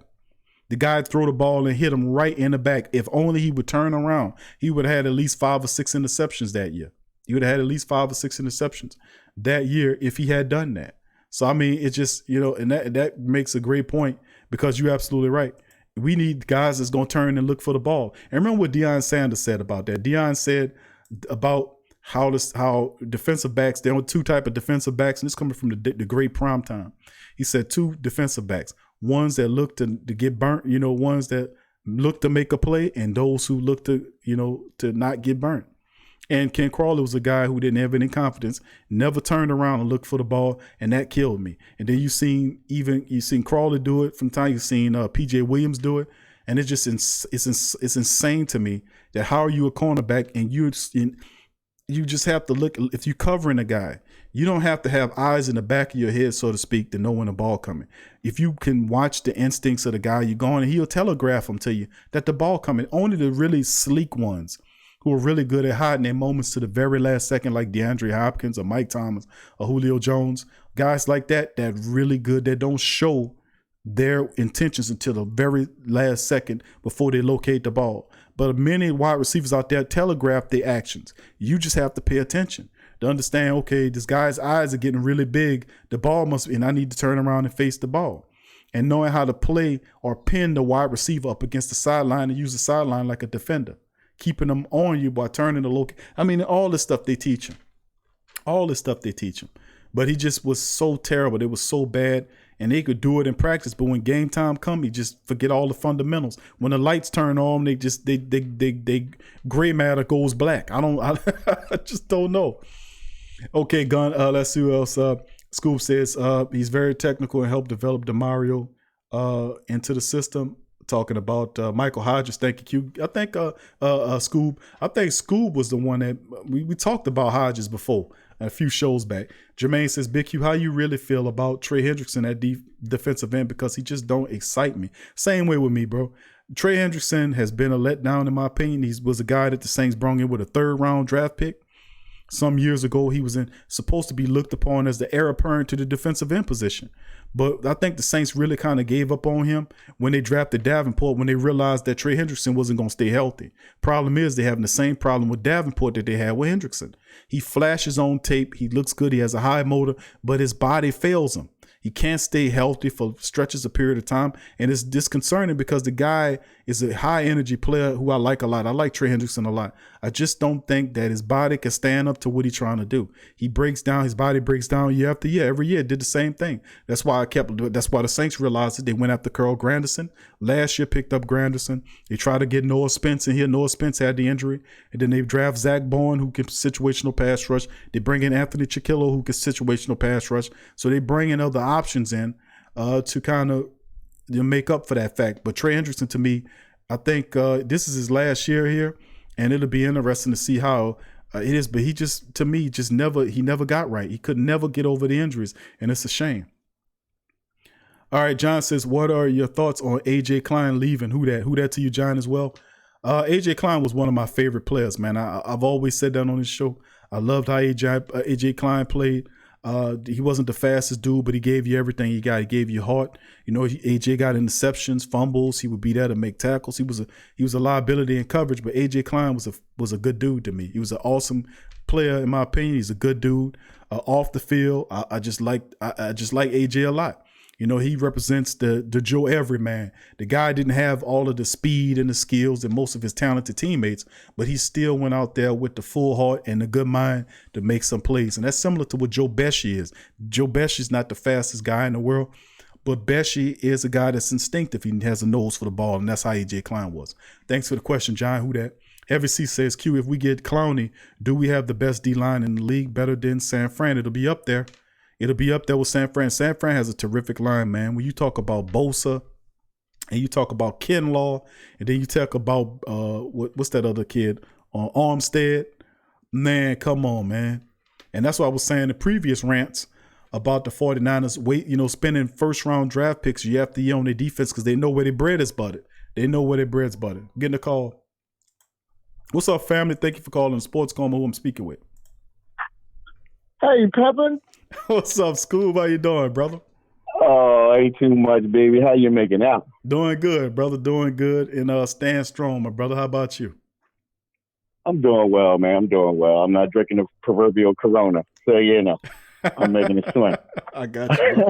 What's on your mind Yeah, tonight, so I got a few quick drinks just to, Demi hates when I go too long. But so last show I gave like an ode to Sean Payton, and I'm sure it sat well with some cats. But at the same time, we don't really feel Sean like that because we swear he don't know what he's doing when he's running the ball, right? I get it. So what I want to say about it is I re-examined my position. Have and you I now? felt like I was drinking the Coach Payton Kool-Aid for a second there. I had to think about it. I was like, damn, am I peeing out black and gold? Like, I'm drinking this Kool-Aid sort of viciously here. I need a little more water in my diet. No, so listen. I'm thinking I should take a step back a little bit and still give him the ode to for his administrative side. But it's time for him to examine the coach side of Coach Payton. Now, I love him to death, and his offensive mind, his prowess is kind of synonymous to none. The boy is bad, right? But of course, we know he don't like to run the ball in key situations, and it could be because he was a 5'11" scab quarterback who played for the Bears who never made it, so he wants to throw the ball through Drew a million times if he could. You know what I'm saying? Right. Feel like he found his alter ego in Drew or something, so he could like live vicariously through his right arm or something like that. Who cares? Who knows? But he does need to take a tiny step back and look in the mirror and say, do I really need to relinquish these play calls? At least let me script the first 15 and then turn him loose or something. Maybe. I mean, because Andy Reid, I don't believe he calls all the play calls anymore. And I know he doesn't. He used to call everything, and I know he doesn't anymore. And as soon as he started relinquishing them duties, things started turning up for that franchise over there. I mean, we are doing good. We do well as under his tutelage, as far as the game goes or whatever. But seems like to me, if Dennis Allen is not on the same page in the second half, Sean goes like in the Chucky mode. You know what I mean? You see him with that he looked like Charles, like, want to play. He got that face on the sideline, like, I'm going to take Drew's arm like a joystick and start tossing this shit all over the field. I don't give a damn Murray, Kamara, who's back there. I'm going to sit him back there, but we ain't running nothing. You know what I mean? So I digress. All right, I'm gonna peel it back a little bit. I ain't going to be no DS for Payton like I might have been last week.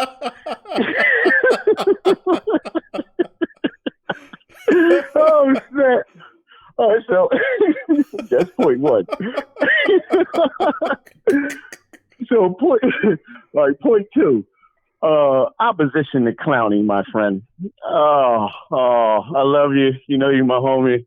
You're my brother. No, your mom don't know me, but you're still my brother. However, this dude, man, I wouldn't give more than $6 million to a cat that had 3 sacks last year if he was my college roommate and promised to pay all my bills and split half the money with me, man. Are you kidding me?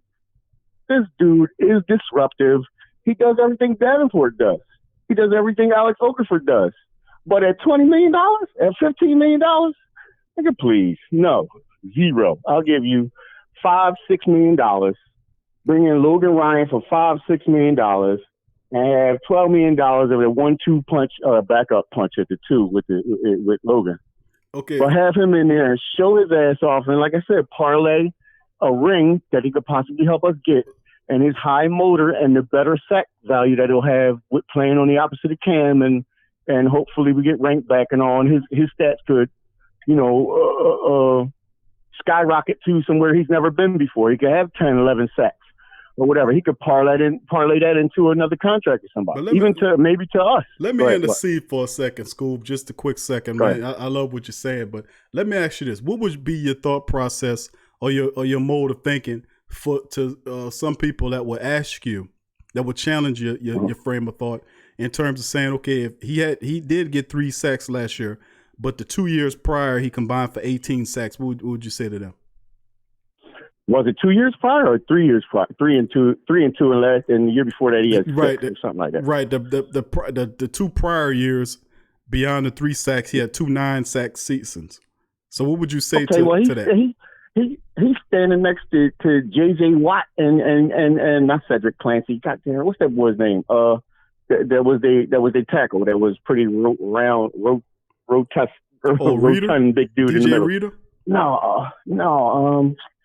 Damn it, I can't remember his name right now. But he was standing next to them two cats, and I'm not going to diminish his effort. That's great. That's the kind of Clowney I would like to see. But he played 16 games once, 15 games once, 13 games twice, 14 games once, 4 games once. Like, come on, man. 62 games, 32 sacks. Nope.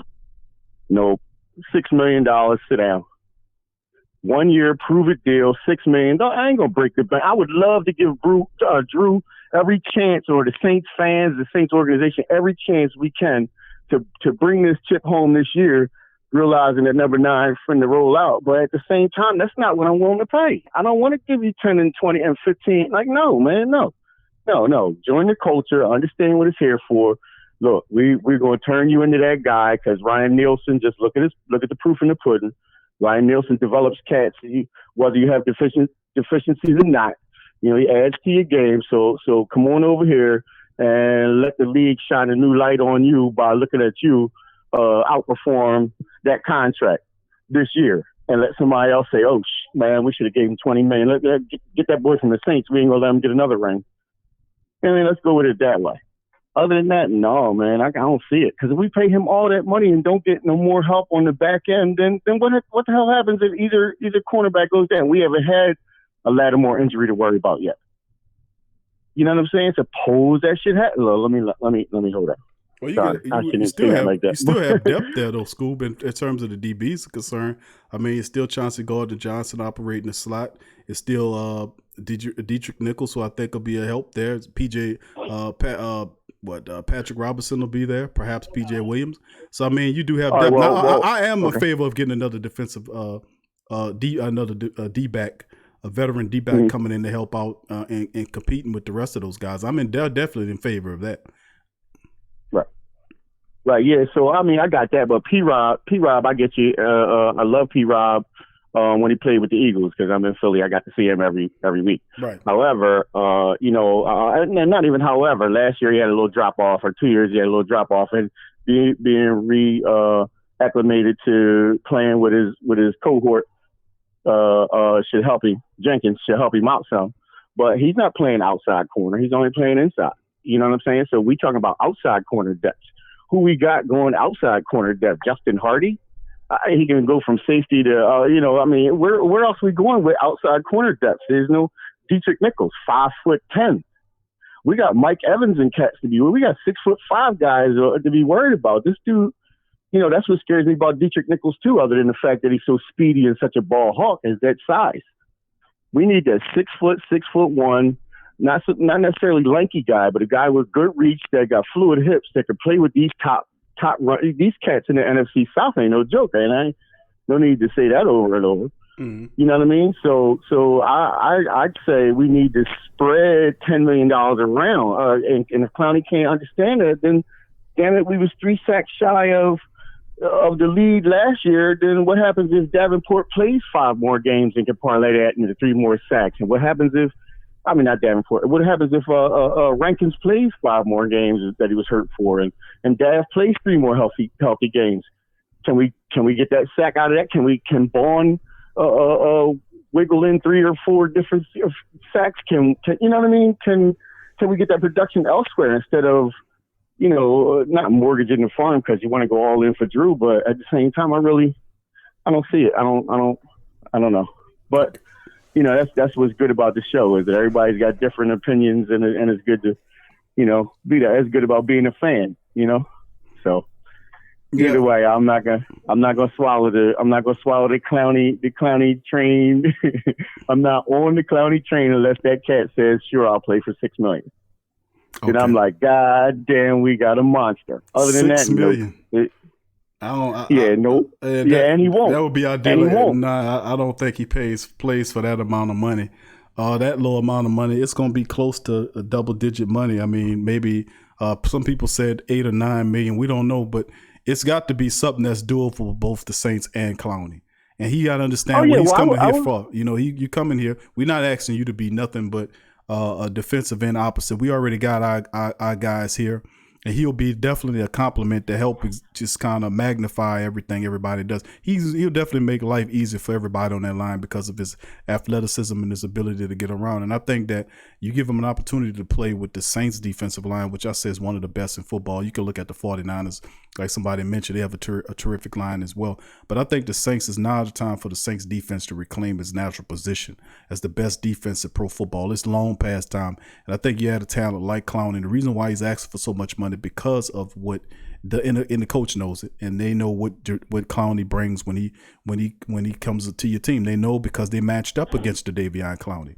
He might not have the sacks production, but that's what I'm saying. That's what they're paying for, the disruptive ability of Clowney, because not only do he just get after the quarterback and make plays. He only had 3 sacks last year, but if you look at some of the plays that he played, he makes plays all over the field. He runs people down. He gets in the backfield consistently and tackles players. So he busts plays up. So we might be getting a little sack blind by just looking at his statistics here. We need to look at the overall totality of what a player like Jadeveon Clowney would bring to the team. He'll be another disruptive player in the backfield, getting tackles for losses, disrupting plays, throwing off the rhythm of the opposing offense. And that kind of stuff does have a premium with it.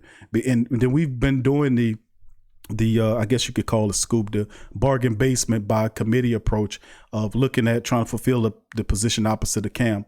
And then, of course, outside of Davenport, not mentioning Davenport, but you took Trey Hendrickson with the third round draft pick and hoping that he can step up and overachieve to become a starter for you. He never was able to do that because he never was able to maintain and stay on the field. And you had several other undrafted players that came on the team that attempted to occupy the opposite spot opposite of Cam, and they just wasted time.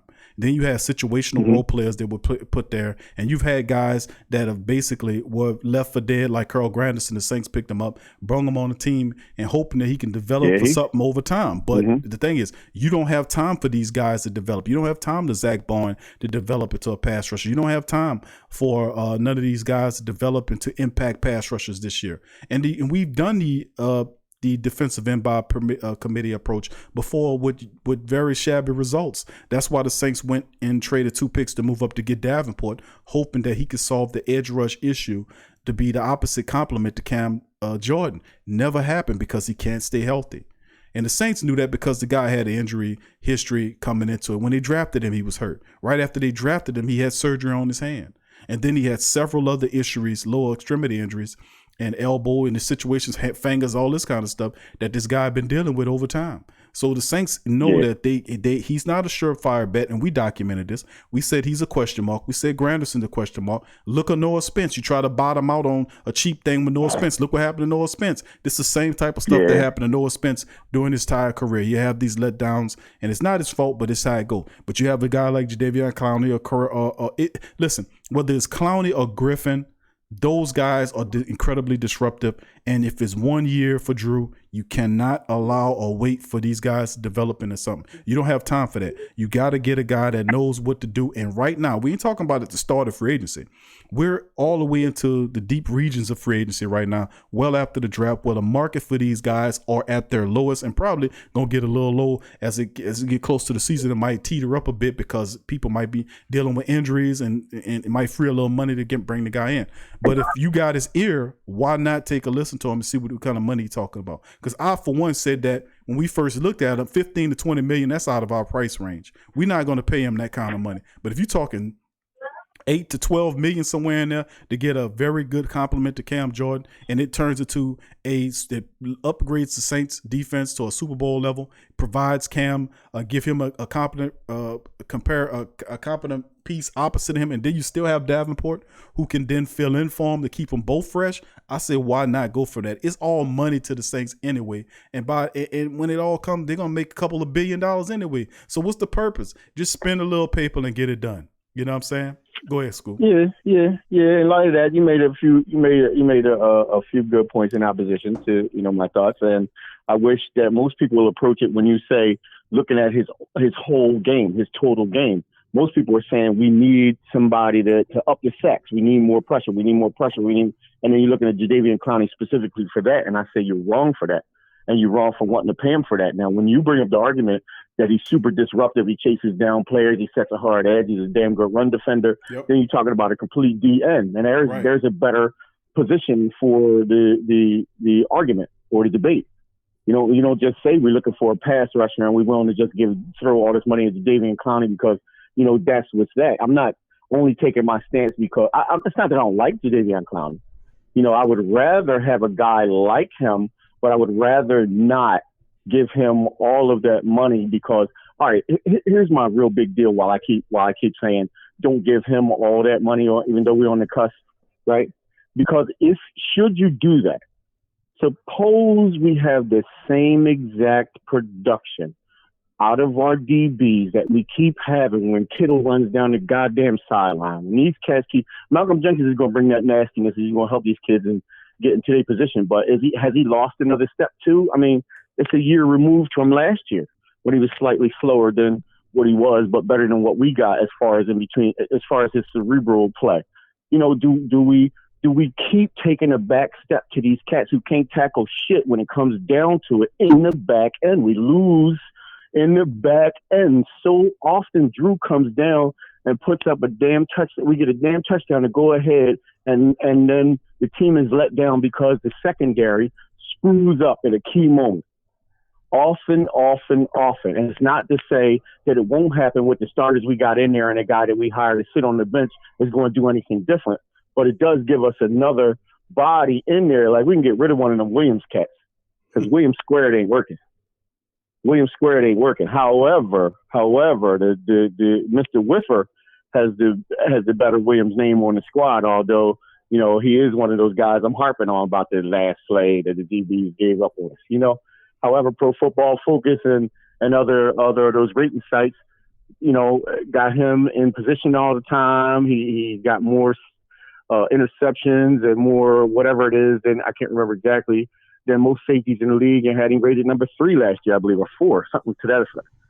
So, I mean, if we can spread the money around, if we can get Jadeveon to see the light and come on in and do what he do, then if he can't adjust for us like that, do we go for Clay Matthews, who isn't as disruptive but brings it? But then that goes to, are you looking for just sacks?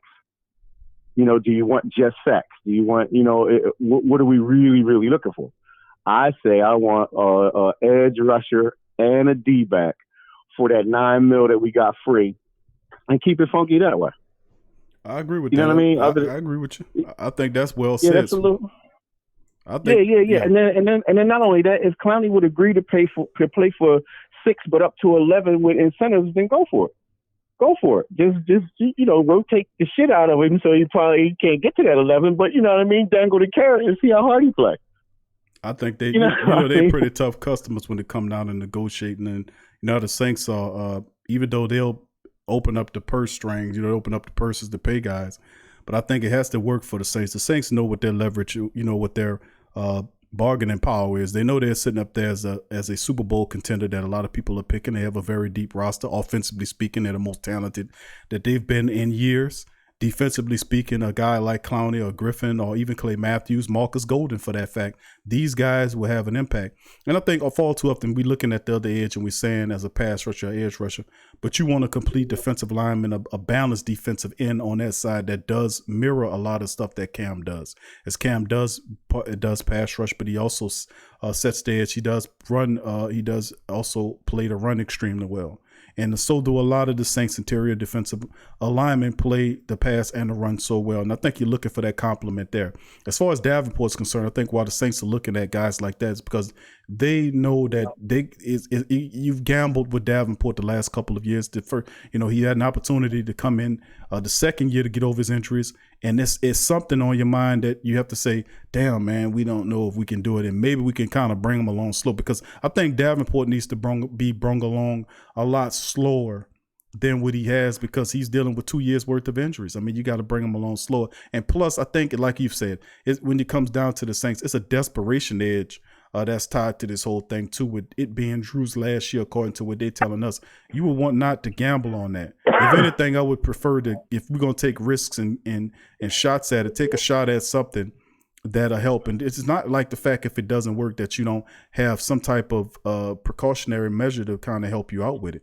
I mean, there'll be language written in the agreement that you'll recoup funds if the player underperforms. So we'll be able to do something. Right. The Saints don't really too often write themselves in the wall. They know about his injury history, and they know that they could be able to do stuff like that. So I think they'll be well protected financially from him if something like that happened. But I think at the end of the day, we definitely kind of looking at it because sack is such the diva stat. It's the thing that defensive ends get paid for when they have the sacks that get broke off pretty good versus guys that get in the backfield. They don't really value that high as in getting sacks. But he's a guy that he can sack the quarterback as well. But I've noticed in his footage that he consistently and thoroughly is always in the backfield. And if you could be able to some kind of way ration his minutes along with Davenport's and kind of have those guys that play off each other, I think that'll be a fantastic thing. Because remember, you're going to have to carry this all the way through the regular season into the playoffs.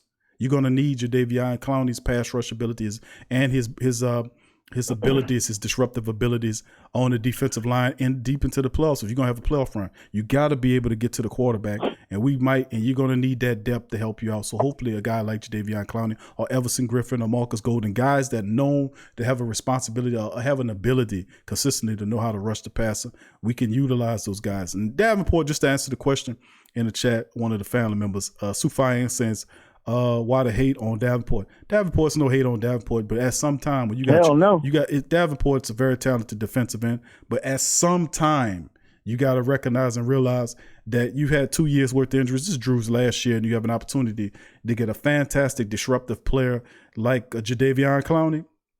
Listen, if you play, the Saints have played against the Houston Texans with Davion Clowney was healthy there. He is no joke. But if he's not the center focus of the defense and Cam is, and you have other players, and he's getting one-on-one matchups, it's going to cause it just raises the level of the defense overall. And then you got to have that type of talent. He is super talented, uber talented, and ready to compete right now. So I would take the risk on bringing him in, not at an expensive ass contract, but something that works for the Saints as well. It got to be a harmonious deal between both parties for it to work. Oh yeah, because if it works, shit, NASCAR packages would be on fire. Tom Brady never knew what hit him. Never knew what hit him. If you got him and Dav, or if you could swing him or Dav into the left tackle or the right tackle, from that spot, man. Shit, are you kidding me? Or put him and Dav on and put Cam on at the left side tackle? Like, come on, man. That would be tremendous, but it's got to be the right price. Got to be right. right. So I'm done kicking the tires on that fool. I'm done kicking the tires on that one. All right. So the last point. Here's the last point. This is the third or fourth year that how many teams, got to be all 31 or 31 besides us, are going to be chomping at the bit when come the Saints cut down day. Quite a few. That damn Jeff Ireland is nuts. I mean, he puts together so many people that we can't even draft a full run of players because it ain't the chance. These cats ain't gonna make the squad. We just wasting picks. So as it relates to that, cats are foaming at their mouth. They chomping at the bit when our line goes out. It's like, oh, we just cut sunset. That's why somebody was saying Tommy Stevens is a wasted draft or is a wasted spot. I'm like, hell no, you're not gonna let him slide through because he ain't gonna make that. He's not gonna be back on the practice squad. As soon as he hit waivers, he's gone. As soon as he had waivers, he gone. People looking at Sean Payton and that Taysom Hill package like, sheesh, why didn't we think of that? We need that guy. We need that kind of cat. And they saw Sean go for it again. They saw Sean go for that same kind of guy again. They said, oh, well, maybe he is serious about moving Taysom to quarterback and let this dude have a Taysom Hill role. What the hell are we doing? Like, we need that kind of guy. So if he should hit the waiver wire, shit. Yeah, he ain't going. He gone. Oh, yeah, you're right. And once again, a lot of credit needs to be given to Jeff Ireland because it's his drafting and locating this talent for the Saints have made it all go. And that's why the Saints are in terrific. Remember, they were spending a lot of money. They had a lot of dead money. And truth be told, the Saints' dead money is a lot. We had those years when we were worried about that dead money. Being that we're drafting so well, we don't have to spend a ton of money in free agency. And even when the Saints are, and notice what they're doing, they're getting good role players for really next to nothing. So I mean, big credit needs to be given. I can't say enough about Jeff Ireland, man, and how talented he has been in helping the Saints in the draft process. He's been phenomenal. And you're right. There's so many talented players left on the team that, man, you would wish your depth that your practice squad could carry at least 25 people. The way you're gonna have all this talent. So you're absolutely right. A lot of hard calls going to be made this year because when we were looking at the undrafted list, I was like, damn, I want this guy. But truth be told, you only have 53. So, I mean, you got to break 90 down to 53, and you got to find the best ones that'll work for you. A lot of times, man, it's a tough process.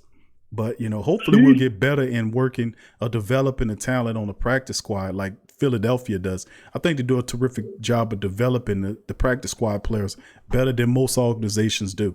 And they use the practice squad in a way I think it should be used as an extension of the active roster. So you'll have guys on the practice squad. If something were to happen to one of your active roster guys, you just merely pull from the practice squad because those guys are familiar with your system, and you just merely activate them and put them on there. I think that was probably one of the best ways to utilize it. The Philadelphia Eagles do it best. I don't think the Saints need to get really better in that regard of utilizing talent off the practice squad. Case in point, last year, you had a guy what's his name, the wide receiver that came on the team off the free agency wire, Krishan Hogan. Krishan Hogan jumped right on the team right off the street. And I'm like, hold on.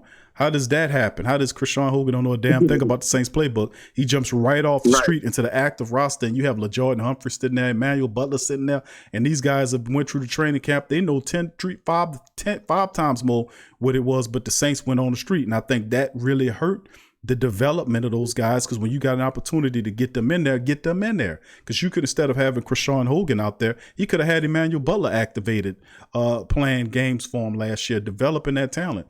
That's one of the things I think the Saints, if they really wanted to help themselves in that regard, start utilizing that practice squad like as an extension of your active roster. When guys get hurt, snatch guys from from practice squad to the active roster. That way it kind of lessens the learning curve, and you have guys that are familiar with your system, and that's how it was really designed to be. So if any criticism I have, that'll be the only thing I would make mention of. But everything else has been operating smoothly under Jeff Ireland.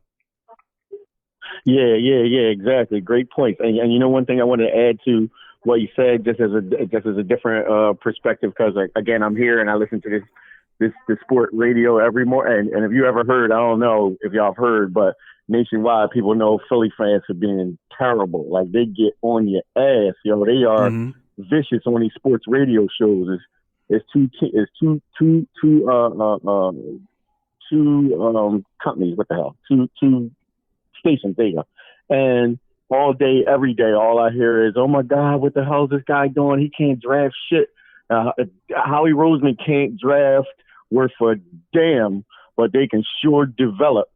They catch off of, you know what I'm saying? Like you're saying, that's the opposite side of where we are. Yeah. We draft so well that when it comes time to develop, it's like, oh shit, well, who's doing whatever? And that's kind of why I went into that coach, who are the coaches last week. And I was like, well, what the hell does Aaron Glenn kind of do that Sean Payton would see a deficiency and bring in the Maryland guy as the passing coordinator guy? I can't remember his name right now because it just left my head. But what is he doing? Where does he see that where the Eagles don't have that deficiency in questioning the coaches or whatever? They just develop, Tomato Can Jones, and he's up next week, and he's gonna go out there and he might, you know what I'm saying? He might have 10 tackles in the set.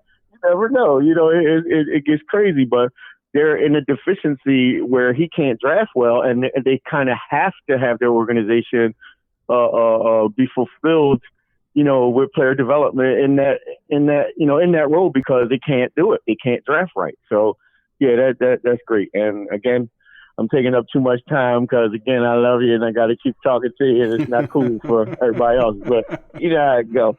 And I'm surprised looking in the chat, Demi ain't said nothing. Like, oh my God. I'm sure I would have fell on her deaf ear by now. She probably sleep. But yeah, man, we gonna bring home that Lombardi this year, bro. With Jadeveon or not, man, it's balls to the wall this time, and everybody knows it. Everybody knows it. And Sean Payton, if he don't get his head out his hiney, you should have left him in here a little longer today, because I was driving down to the state. I was driving down to your house. I was finna throw a Molotov cocktail through that, love. Boy, you better get ready for this season. Stop playing. Damn it. All this administrative shit. He looked like a genius on paper. When it comes to the fourth quarter, he can't. That goddamn Vikings coach get in his ass every time. Like, come on, stop trying to show him up and call the goddamn game. I think it's coming. He have to realize that you can't beat him that way. I think Coach Payton's smart enough to understand that getting chesty with these guys is at disadvantage to his coaching ability, because you don't need to be aggressive with the Saints offense. It flows. It's a flowing, free-flowing, organic offense. There's no need to do anything that's inorganic or artificial. I mean, there's so many weapons and so many things around that let Drew build a harmony. I mean, only thing you have to do is give Drew protection, which they did, and give him weapons, which they did, and let him operate. He will take you to the top. And I think that's why I say the big thing is getting him the defense, giving him the defense and the defensive help to put the Saints over the top. It's all about getting the defense over the top, because you've amassed such a great defense, and you accentuated here with a this here, and they accentuated there a few, just a few things, and then you are over the top and you ready for that bowl, because you're going to need it against these teams that's really good at the top. You're looking at a very good San Francisco 49er team that you're going to be in head-on-head collision with. You're looking at a very good Kansas City team that you might be in head-on. And even if Kansas City doesn't make it in a year, it'll be either between them and Baltimore. So, I mean, these are very just difficult and tough teams. You're going to need a guy like a Griffin or Jadeveon Clowney who could chase down a Patrick Mahomes or Lamar Jackson, that can make life hell for those guys. And see, we would be looking at the money now, but when we start playing Lamar and all these dudes, and you see Jadeveon Clowney running his ass down and all this kind of stuff, then you'd be like, oh, I remember what I was saying in the offseason. And his value is then would be accentuated and kind of elevated when we see him on the field of play. So, like I said, we might gripe about it now in terms of the money, but when when the time comes, you're going to be like, money well spent. That was a good investment that will bring you back many return in full. So, I mean, I think we get to the point, man, I think Sean Payton realizes that with Drew's, and I keep saying the same thing, it's the finality of the moment with Sean realizing this is Drew's last year. And then, of course, not making those ridiculous mistakes that you've made from prior game. You have enough years of games of mistakes to look back at to see why are we losing these games. And I was telling people, we're not losing these games because these teams are better than you. You're losing these games because you're playing from behind. Like the first Minnesota game 3 years ago, you was playing from behind. You came back and took the lead back, had a dumb defensive play that was called for whatever reason. You wasn't operating a prevent. All you needed to do was have a prevent defense back there. You'd have tackled that goddamn wide receiver. Game over. The Saints would have went to the play the Philadelphia Eagles up there. That didn't work out. So the next year you have against the Los Angeles Rams in the Dome. You have an opportunity to get that reciprocity. You get a little revenge there. But at the end of the day, what happens? A system of series of broken down plays, miscues, turnovers, too conservative approach on it, drop touchdown pass by Dan Arnold, and then couple that with the fact that the NFL didn't want to see the Saints there, and they made a 9 call that aided in your debasement. So you lost that, and you was one game from getting to the Super Bowl against the Patriots that year. And then next year, you just didn't show up to play the Minnesota Vikings despite a 13-3 record. And you were showing to be quite problematic after bye weeks. That hit me in the face when I seen them take apart the Arizona Cardinals and then go up against the Atlanta Falcons after a bye week, only to be taken apart by the Falcons because the Saints did not show up to play. So, I mean, right. And then having an extended, after beating the Atlanta Falcons the second time and having an extended period of time to have off, I think it was like 9 or 10 days, all before the big game against San Francisco. And then you had an extended time and lost then. So it was like, that's problematic that the team lose focus after a bye week and losing these games after extended periods of time. That's disconcerting. And it happened 2 pivotal times. And then when you get to the playoffs, you didn't have, when the week 17 and you went to the playoffs, there was no extended period of time to blame on the law. The Saints just did not show up. And it wasn't because the Vikings were better. They just did not show up. If they didn't have the miscues or the turnovers and they executed the way we know they can and dominate, that was the letdown because they just simply did not show up in that game. They laid down horribly. And that's what I'm saying. It's not because Saints can't play. Look who the 49ers took them apart, the Minnesota Vikings the next week. But the Saints did not operate smartly. See, you can't be dumb out there against these people are highly intelligent, and you can't go out there playing and having miscues, being undisciplined and playing stupid football. Stupid football will get you beat. It'll get you beat several times over in the playoffs. You can't play stupid football. You get away with it in the regular season. because most of the teams you playing, they're loaded. They already people like the Browns and all that. They'll have miscues to beat themselves. But if you're in the playoffs, the teams getting into the playoffs, they have a lesser error to commit mistakes. You can't go in there in your own arena and have false starts, drop passes, miss poor angles, missed tackles, penalties, all this kind of stuff. You can't do that. You cannot do that. Yeah, and that's what it's coming down to. Go ahead. I was going to say, in those times, that's kind of where arrogance outshines professionalism. Because arrogance will say, you know what, we good. Just work on, just do what you've been doing. Keep it up. Let's go. And a coach who really want to win the chip is going to be like, God damn it, get your head out your ass, move on this field, do this, do that. God damn, you ain't good. You're nothing. You're good at your last play. Don't hand me that. Right. Damn how good you think you are, how good we think we are. Work at it. Mm-hmm. Arrogance teaches you to just rely on your laurels. Yep. Wherein competitive fire is going to be a little bit more than that. You know what I'm saying? So I fault Sean Payton for that kind of thing. Like I said, Administrator Sean, my guy, my favorite dude. Offensive-minded Sean, my favorite dude. But head coach, all-out balanced ball playing, I got to say Hoodie. It's still Hoodie. He's my favorite dude when it comes to that. He know how to cheat right. He know how to fucking. He know how to do everything. Except for get rid of Brady when he wanted to. He know how to do everything. I think he got something to prove. That's what that is. That's something to prove because guys like Nick Saban and they do unnatural. They do things that most coaches don't do. That's why they're getting the results that most coaches don't get. That's why they're in the league by themselves. They can write a bunch of books about thinking positive and all this, but if you like researching as much as I do and you dig into it, stuff like with Nick Saban, he's the reason why he's been winning so many games is because he uses doctors and uses like a watered down version of hypnotism to kind of to get players to remember his schematics and all this kind of stuff. And and that's why Kamara didn't take to it.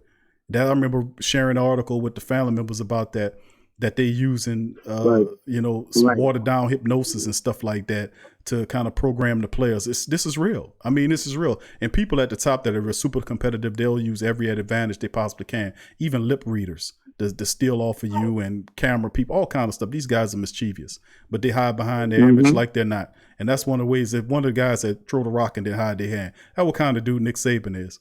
And Bill Belichick is extremely disciplined. No doubt about it. He's an extremely disciplined coach. Very proud man. I think at the end of the day, you look at him, this is a challenge to himself to win without Tom Brady. And it's the same for Tom Brady, who's also very prideful. They've been coupled together. You can't win championships without Tom Brady. That's what they tell Belichick. And they're telling Tom Brady, you can't win a championship without Belichick. So they're out to prove that they can win without each other. The issue is for us is to make sure that Tom Brady understands that he can't win championships because championships belong to us as long as you're going to be playing around up in here. So we're going to have to take that apart. Let me add this, Scoob, for a second. Big ups to the family members joining us in the live stream. Hugo Guzman Lolia. Good to see you, Hugo. He says, I wish we trade Rankins and some picks for Jalen Ramsey. Your thoughts? I find cornerback depth more urgent than defensive end. Okay, Jalen Ramsey. I don't think they'll trade Rankins for Jalen Ramsey. I don't think they'll go for that. I hear you with the cornerback depth. I think a lot of people like Jalen Ramsey. I don't see that happening here. I think Marshawn Lattimore going to get broke off that big chunk of change. And I think, that's a part of that. So I think that kind of eliminates the Ramsey thing, even though I think he likes where he is. And as far as the cornerback situation, I think we could use another defensive back. I've said that several times. So I agree with you in that and getting another veteran cornerback to add to the mix. And there's several really good ones out there. There's Denard out there. There's Claiborne out there. There's Logan Ryan is a favorite of mine who's won championships with the New England Patriots. I like him a lot. He's out there. Very good cornerback that can help you. These guys out here, we just have to see about looking at it if we're interested in it. So thanks for the question, Hugo.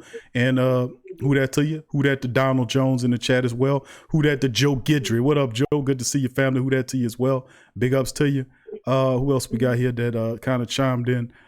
Till, what up, Till? I see my boy Till in the building. Who that to you, Till? Dr. Big dog Joe Bear came in. Dr. Key in the building. Good to see you, Dr. Key. Who that to you as well? Good to see your family. Who else we got chiming in as well? Jonathan Wilson says, I think Clowney will take $9 million if we guarantee him about $5 million. You never know, fam. You never know. We'll see how that deal works out. Because where there's smoke is fire, but then again, they could just be talking. We'll just see how it shakes out. But it is interesting and fun to talk about, to keep it honest with you, because I would enjoy seeing either Griffin or Clowney on the other side of Cam, to keep it real with you, man. But like Scoop said, the price has got to be right. Jamie Dahl says, I have a question for you. Do you think Sean Payton's going to use Sanders to run the ball? Emmanuel Sanders to run the ball? That is a possibility. I could see that happening. Because I've seen other teams use Sanders like a running back, like give him the ball and let him run. I could see Sean Payton doing that. It's a lot of stuff that Sean gonna mix up. Because you got players, a guy is talented. Emmanuel Sanders is he's 33 years old. And he has a lot of age on him, but the reality is he still has good speed. He's still talented, and he's still tough.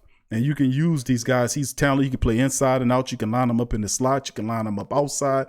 Emmanuel Sanders is a really tough wide receiver. He's got a good wealth of championship experience of being on championship teams. He's a guy that can catch, either aspect. I mean, he's a terrific teammate. So I could see him using Sanders. So I wouldn't be surprised if Sean Payton would occasionally give him the ball like he would give it to Deontay Harris, like hand the ball to Deontay Harris, like to utilize his speed. I wouldn't be surprised to see him throw a mix like that for Emmanuel Sanders. That sounds like a Sean Payton move. Asua Fain says last year he was in the top 5 in getting QBs. Let's see, we got another Big Joe Bell. Who that, Joe? I see you, Big Joe Bell, in the building as well. And I'm missing somebody. I think I seen somebody else that chimed in as well. Larry, what'd you say, Scoop? I said Shed Mosley. Okay. There you go. Okay, Shedrick Mosley. Okay, I see him, man. Okay, good to see him as well, family. Who else? We got Verlin chiming in. Larry Franco, what up, Larry, from Bakersfield, California. All right, Larry Franco, good to see you, family. Who that to you? Thank you for joining us. Richard Good, I see you, Richard. Who that to you as well? And Nola, Pelicans Nola, who that to Pelicans Nola, joining the live stream once. Big ups to Shedrick Mosley again as well, chiming in. And I think that's everybody. All right, Scoop, go ahead, my brother. I'm not going to interrupt your final thought. Well, my final thought is, we'll be great, my friend. We'll be great. And I figure this whole situation with Grandpa Bay, 43-year-old quarterback trying to run off it, Grandpa Bay is not going to be no situation that we can't overcome, bro. If anything, it's going to make Sean Payton go into his bag of tricks all year long. He's going to have to try to keep Drew, because, he want Drew to have them secret stats, because he wants to say, I was the guy. You know what I mean? Yep. Behind the driving force behind the guy. So he's going to want to shove shit down, down, because, he's competitive with Brady already. They even going off golfing games. He ain't got nothing to do with it. He busting it up with him about that. You know what I mean? So that competitive fire is going to make him want to just rub that in his face. And then you're looking at the young bull who tried to grab his understudy, who couldn't stay in college. No, you got to come to my division. Okay, pimpin'. So since you're going to come to my division, I'm over mechanic whip ass on you too. I know what your deficiencies are. I know what I tried to develop in you. So let's not play like him don't know him. I'm going to come at your ass. I'm going to get in. Oh, yeah, that's another topic for another show. Let's leave that alone. Because I was about to say Dennis Allen need to, oh my God, be somebody else. I don't know, but the point is, he's gonna get after Brady, both Bradys on either team. He's gonna try to shut Brady down. Dennis Allen, like, yo, come at him, because his mindset is this. We're gonna have to. Either way, the problem is the NFC South and got super, super tough. But the good part about that is Sean is going iron sharpens iron.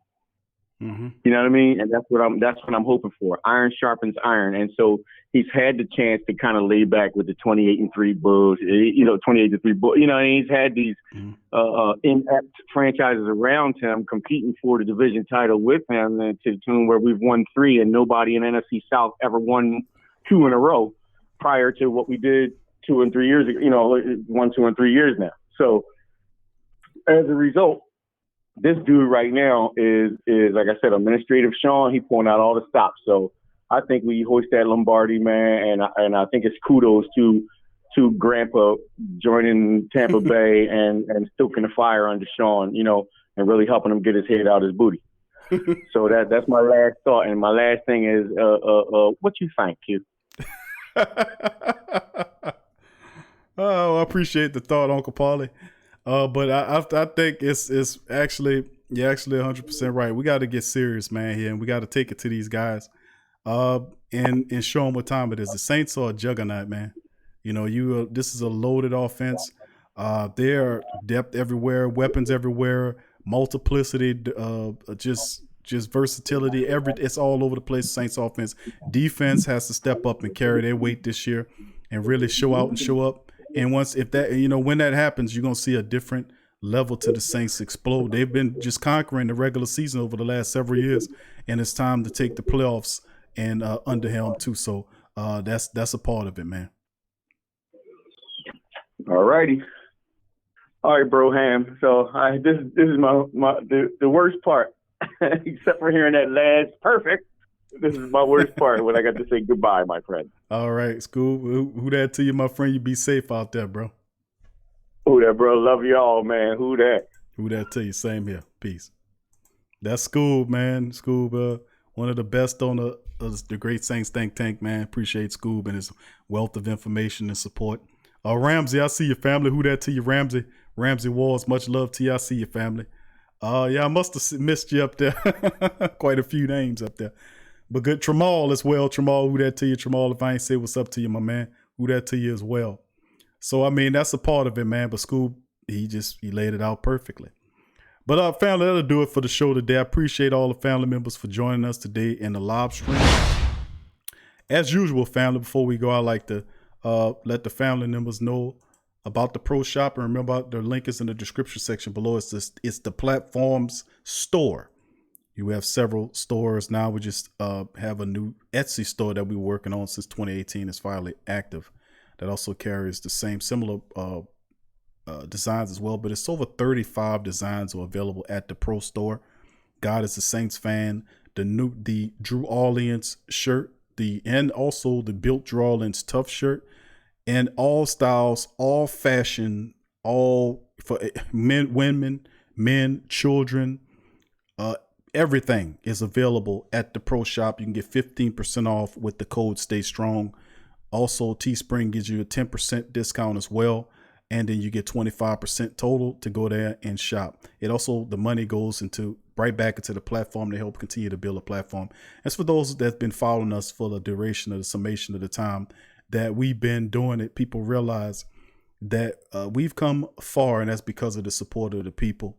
And I just work my ass off for the people, and the team here just work their asses off, man. And we have really good people that do the design work, that do the computer work, that do the social media work. And even though you might not see them, trust and believe there are people working behind the scenes that really assist. So that doing to the Pro Shop definitely helps the platform, just to let the family members know. Also, you can feel free to sign up for Pro Radio, Pro Media Network. Radio is called Pro Radio at Spreaker.com/thesportscoma.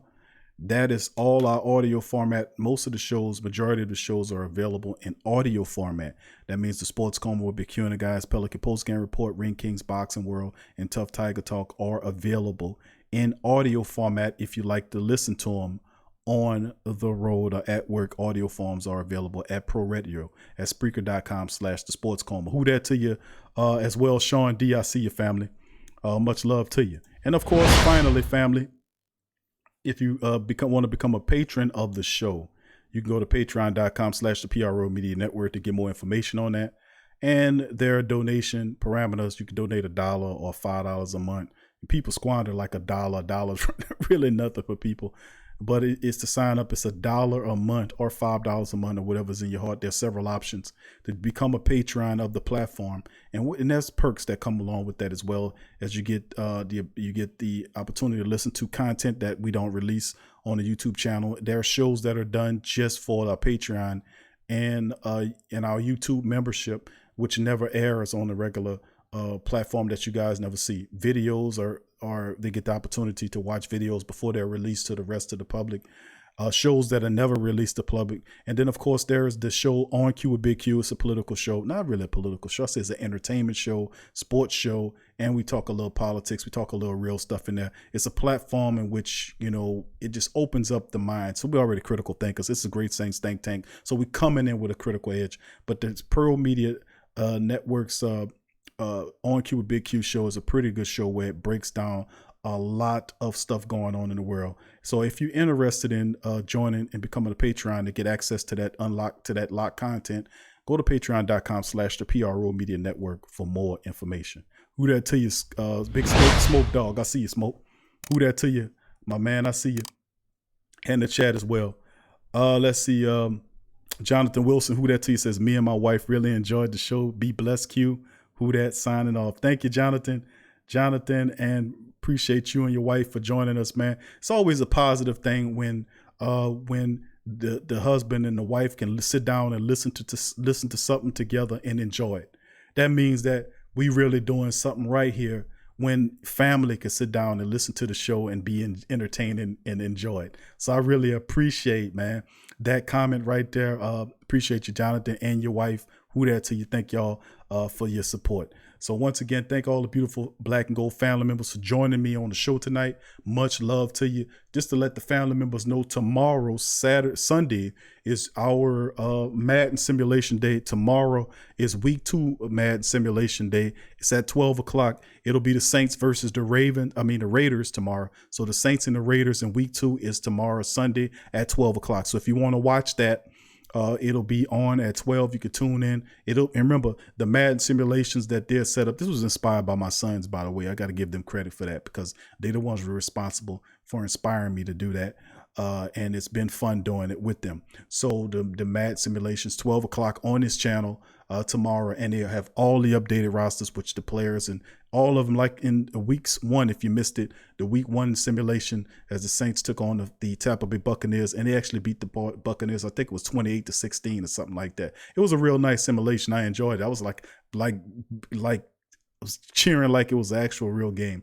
But in week's 2 game will pit the Saints up against the Raiders at the Raiders, and it'll be at 12 o'clock on this channel. So for those who want to check it out, please show some support and check it out. It'll be available tomorrow. We'll have a better connection hopefully tomorrow as well. Have some internet work done this past week because something was wrong with the lines, man. I had the guy was out there for 4 hours. I thought he had left. I went outside. He came, knocked on the door. Dude was looking like somebody poured a bucket of water on top of his head. It was so hot out there. But he did get out there and he made some stuff work. So I appreciate him for doing that, and for helping us out. So much love to the platform and the family members for your support. Thank y'all. Y'all be safe out there. Rest in peace to George Floyd. Remember tonight, family, we're doing a special On Cue with Big Q tonight. So be looking out for that notification. Matter of fact, we'll be doing the show tonight and it'll be covering information from George Floyd and other information pertaining around this whole dynamic that's happening in the country now that all this, with the murder of George Floyd and a few other things that are happening. We got a really interesting show that I think you guys would like on Cue with the Big Q. So if you're not a subscriber, join the patreon.com/PRO Media Network to listen to On Cue with Big Q, plus several other episodes are available. And we really kind of dig into it. So a lot of the family members in the chat, they listen to On Cue with Big Q. They know what kind of content it is. Very impactful content, very entertaining content. As well. So if you're interested, join up at patreon.com/the PRO Media Network. So I'd like to thank all the beautiful Black and Gold family members for joining us in the chat. Much love to all of y'all in the chat. I appreciate y'all for stopping by. Y'all be safe out there. Keep both eyes open, stay prayed up. Don't fear. Remember, there's stuff going on and we go from one thing to another. It was the pandemic. Now it's all this stuff, with the murder of this brother going on. And it's just like one thing after another. And usually the devil at work when stuff going, disagreeable adverse forces are at work here right now. And their children running around creating havoc and stuff is going all kind of awry. So this is the time right now where we really need a lot of the spiritual people prayers. And I'm kind of asking some of my more spiritual and powerful people to are really poetic to come up with a universal prayer, not something too big, but something universal and something that each one of the Great Saints Think Tank members could share and say at a certain period of time, perhaps we can all agree to read this one universal prayer at 12 o'clock or at 3 o'clock or 1 o'clock every day. And by doing that, we can be able to bring some positive energy into the situation and kind of create a barrier, if you will, or create some positive to bring some forces in to kind of run and destroy these disagreeable forces that's running amok right now. We don't have to sit back and be powerless to it. We can really bring some spiritual tools and components in there to really help out. So all my spiritual people out there who are really gifted with the ability of prayer and writing prayers and poems, think about creating a short poem, maybe a short prayer, maybe something that's maybe 5 to 7 or 8 sentences long, something universal that we can all say at a certain period of time, because we really need solidarity in terms of our prayer as well. So just something for you to think about. And please let me know. Derek, this probably might be added at my boy Derek L here as well, and other people. If you hear me, if these words touch you, please think about that. 7 to 8 sentence, a short universal prayer that we can all share and read at a certain period of time. That is something that we need to investigate. I think it will definitely help. So I'd like to thank you guys. On Q, Big Q will be tonight. It'll be a very powerful show. Thank y'all. I love y'all. Appreciate y'all for y'all support. Who that to y'all. Y'all be safe. Peace. Yeah. Well, all right. Like you always say, welcome, welcome, welcome. #1 sports talking D. We ain't like the Falcons. We won't blow the lead. Look, all we talk is who that, who got cut and who back. Rookies in the vets, players you should look at. It's the sports coma, you don't wanna miss it. Got the pre-game, party, post-game statistics. Get a visit from Sway, maybe DC or 5. It's the hottest thing smoking, Big Q and the guys. Go to YouTube Live, make sure you subscribe. Interviews inside the Saints locker room high. Talk to Drew, Jordan, Zach, Payton, New Orleans, who that nation. Best believe when I say we bleed gold and black. Ain't a miracle or rivalry could ever hold us back. No, Beastquake, Bounty Gate, let the truth be told. It's the sports coma, all we know is say Super Bowl. Yeah. You're listening to the Sports Coma with Big Q and the guys on the PRO Media Network.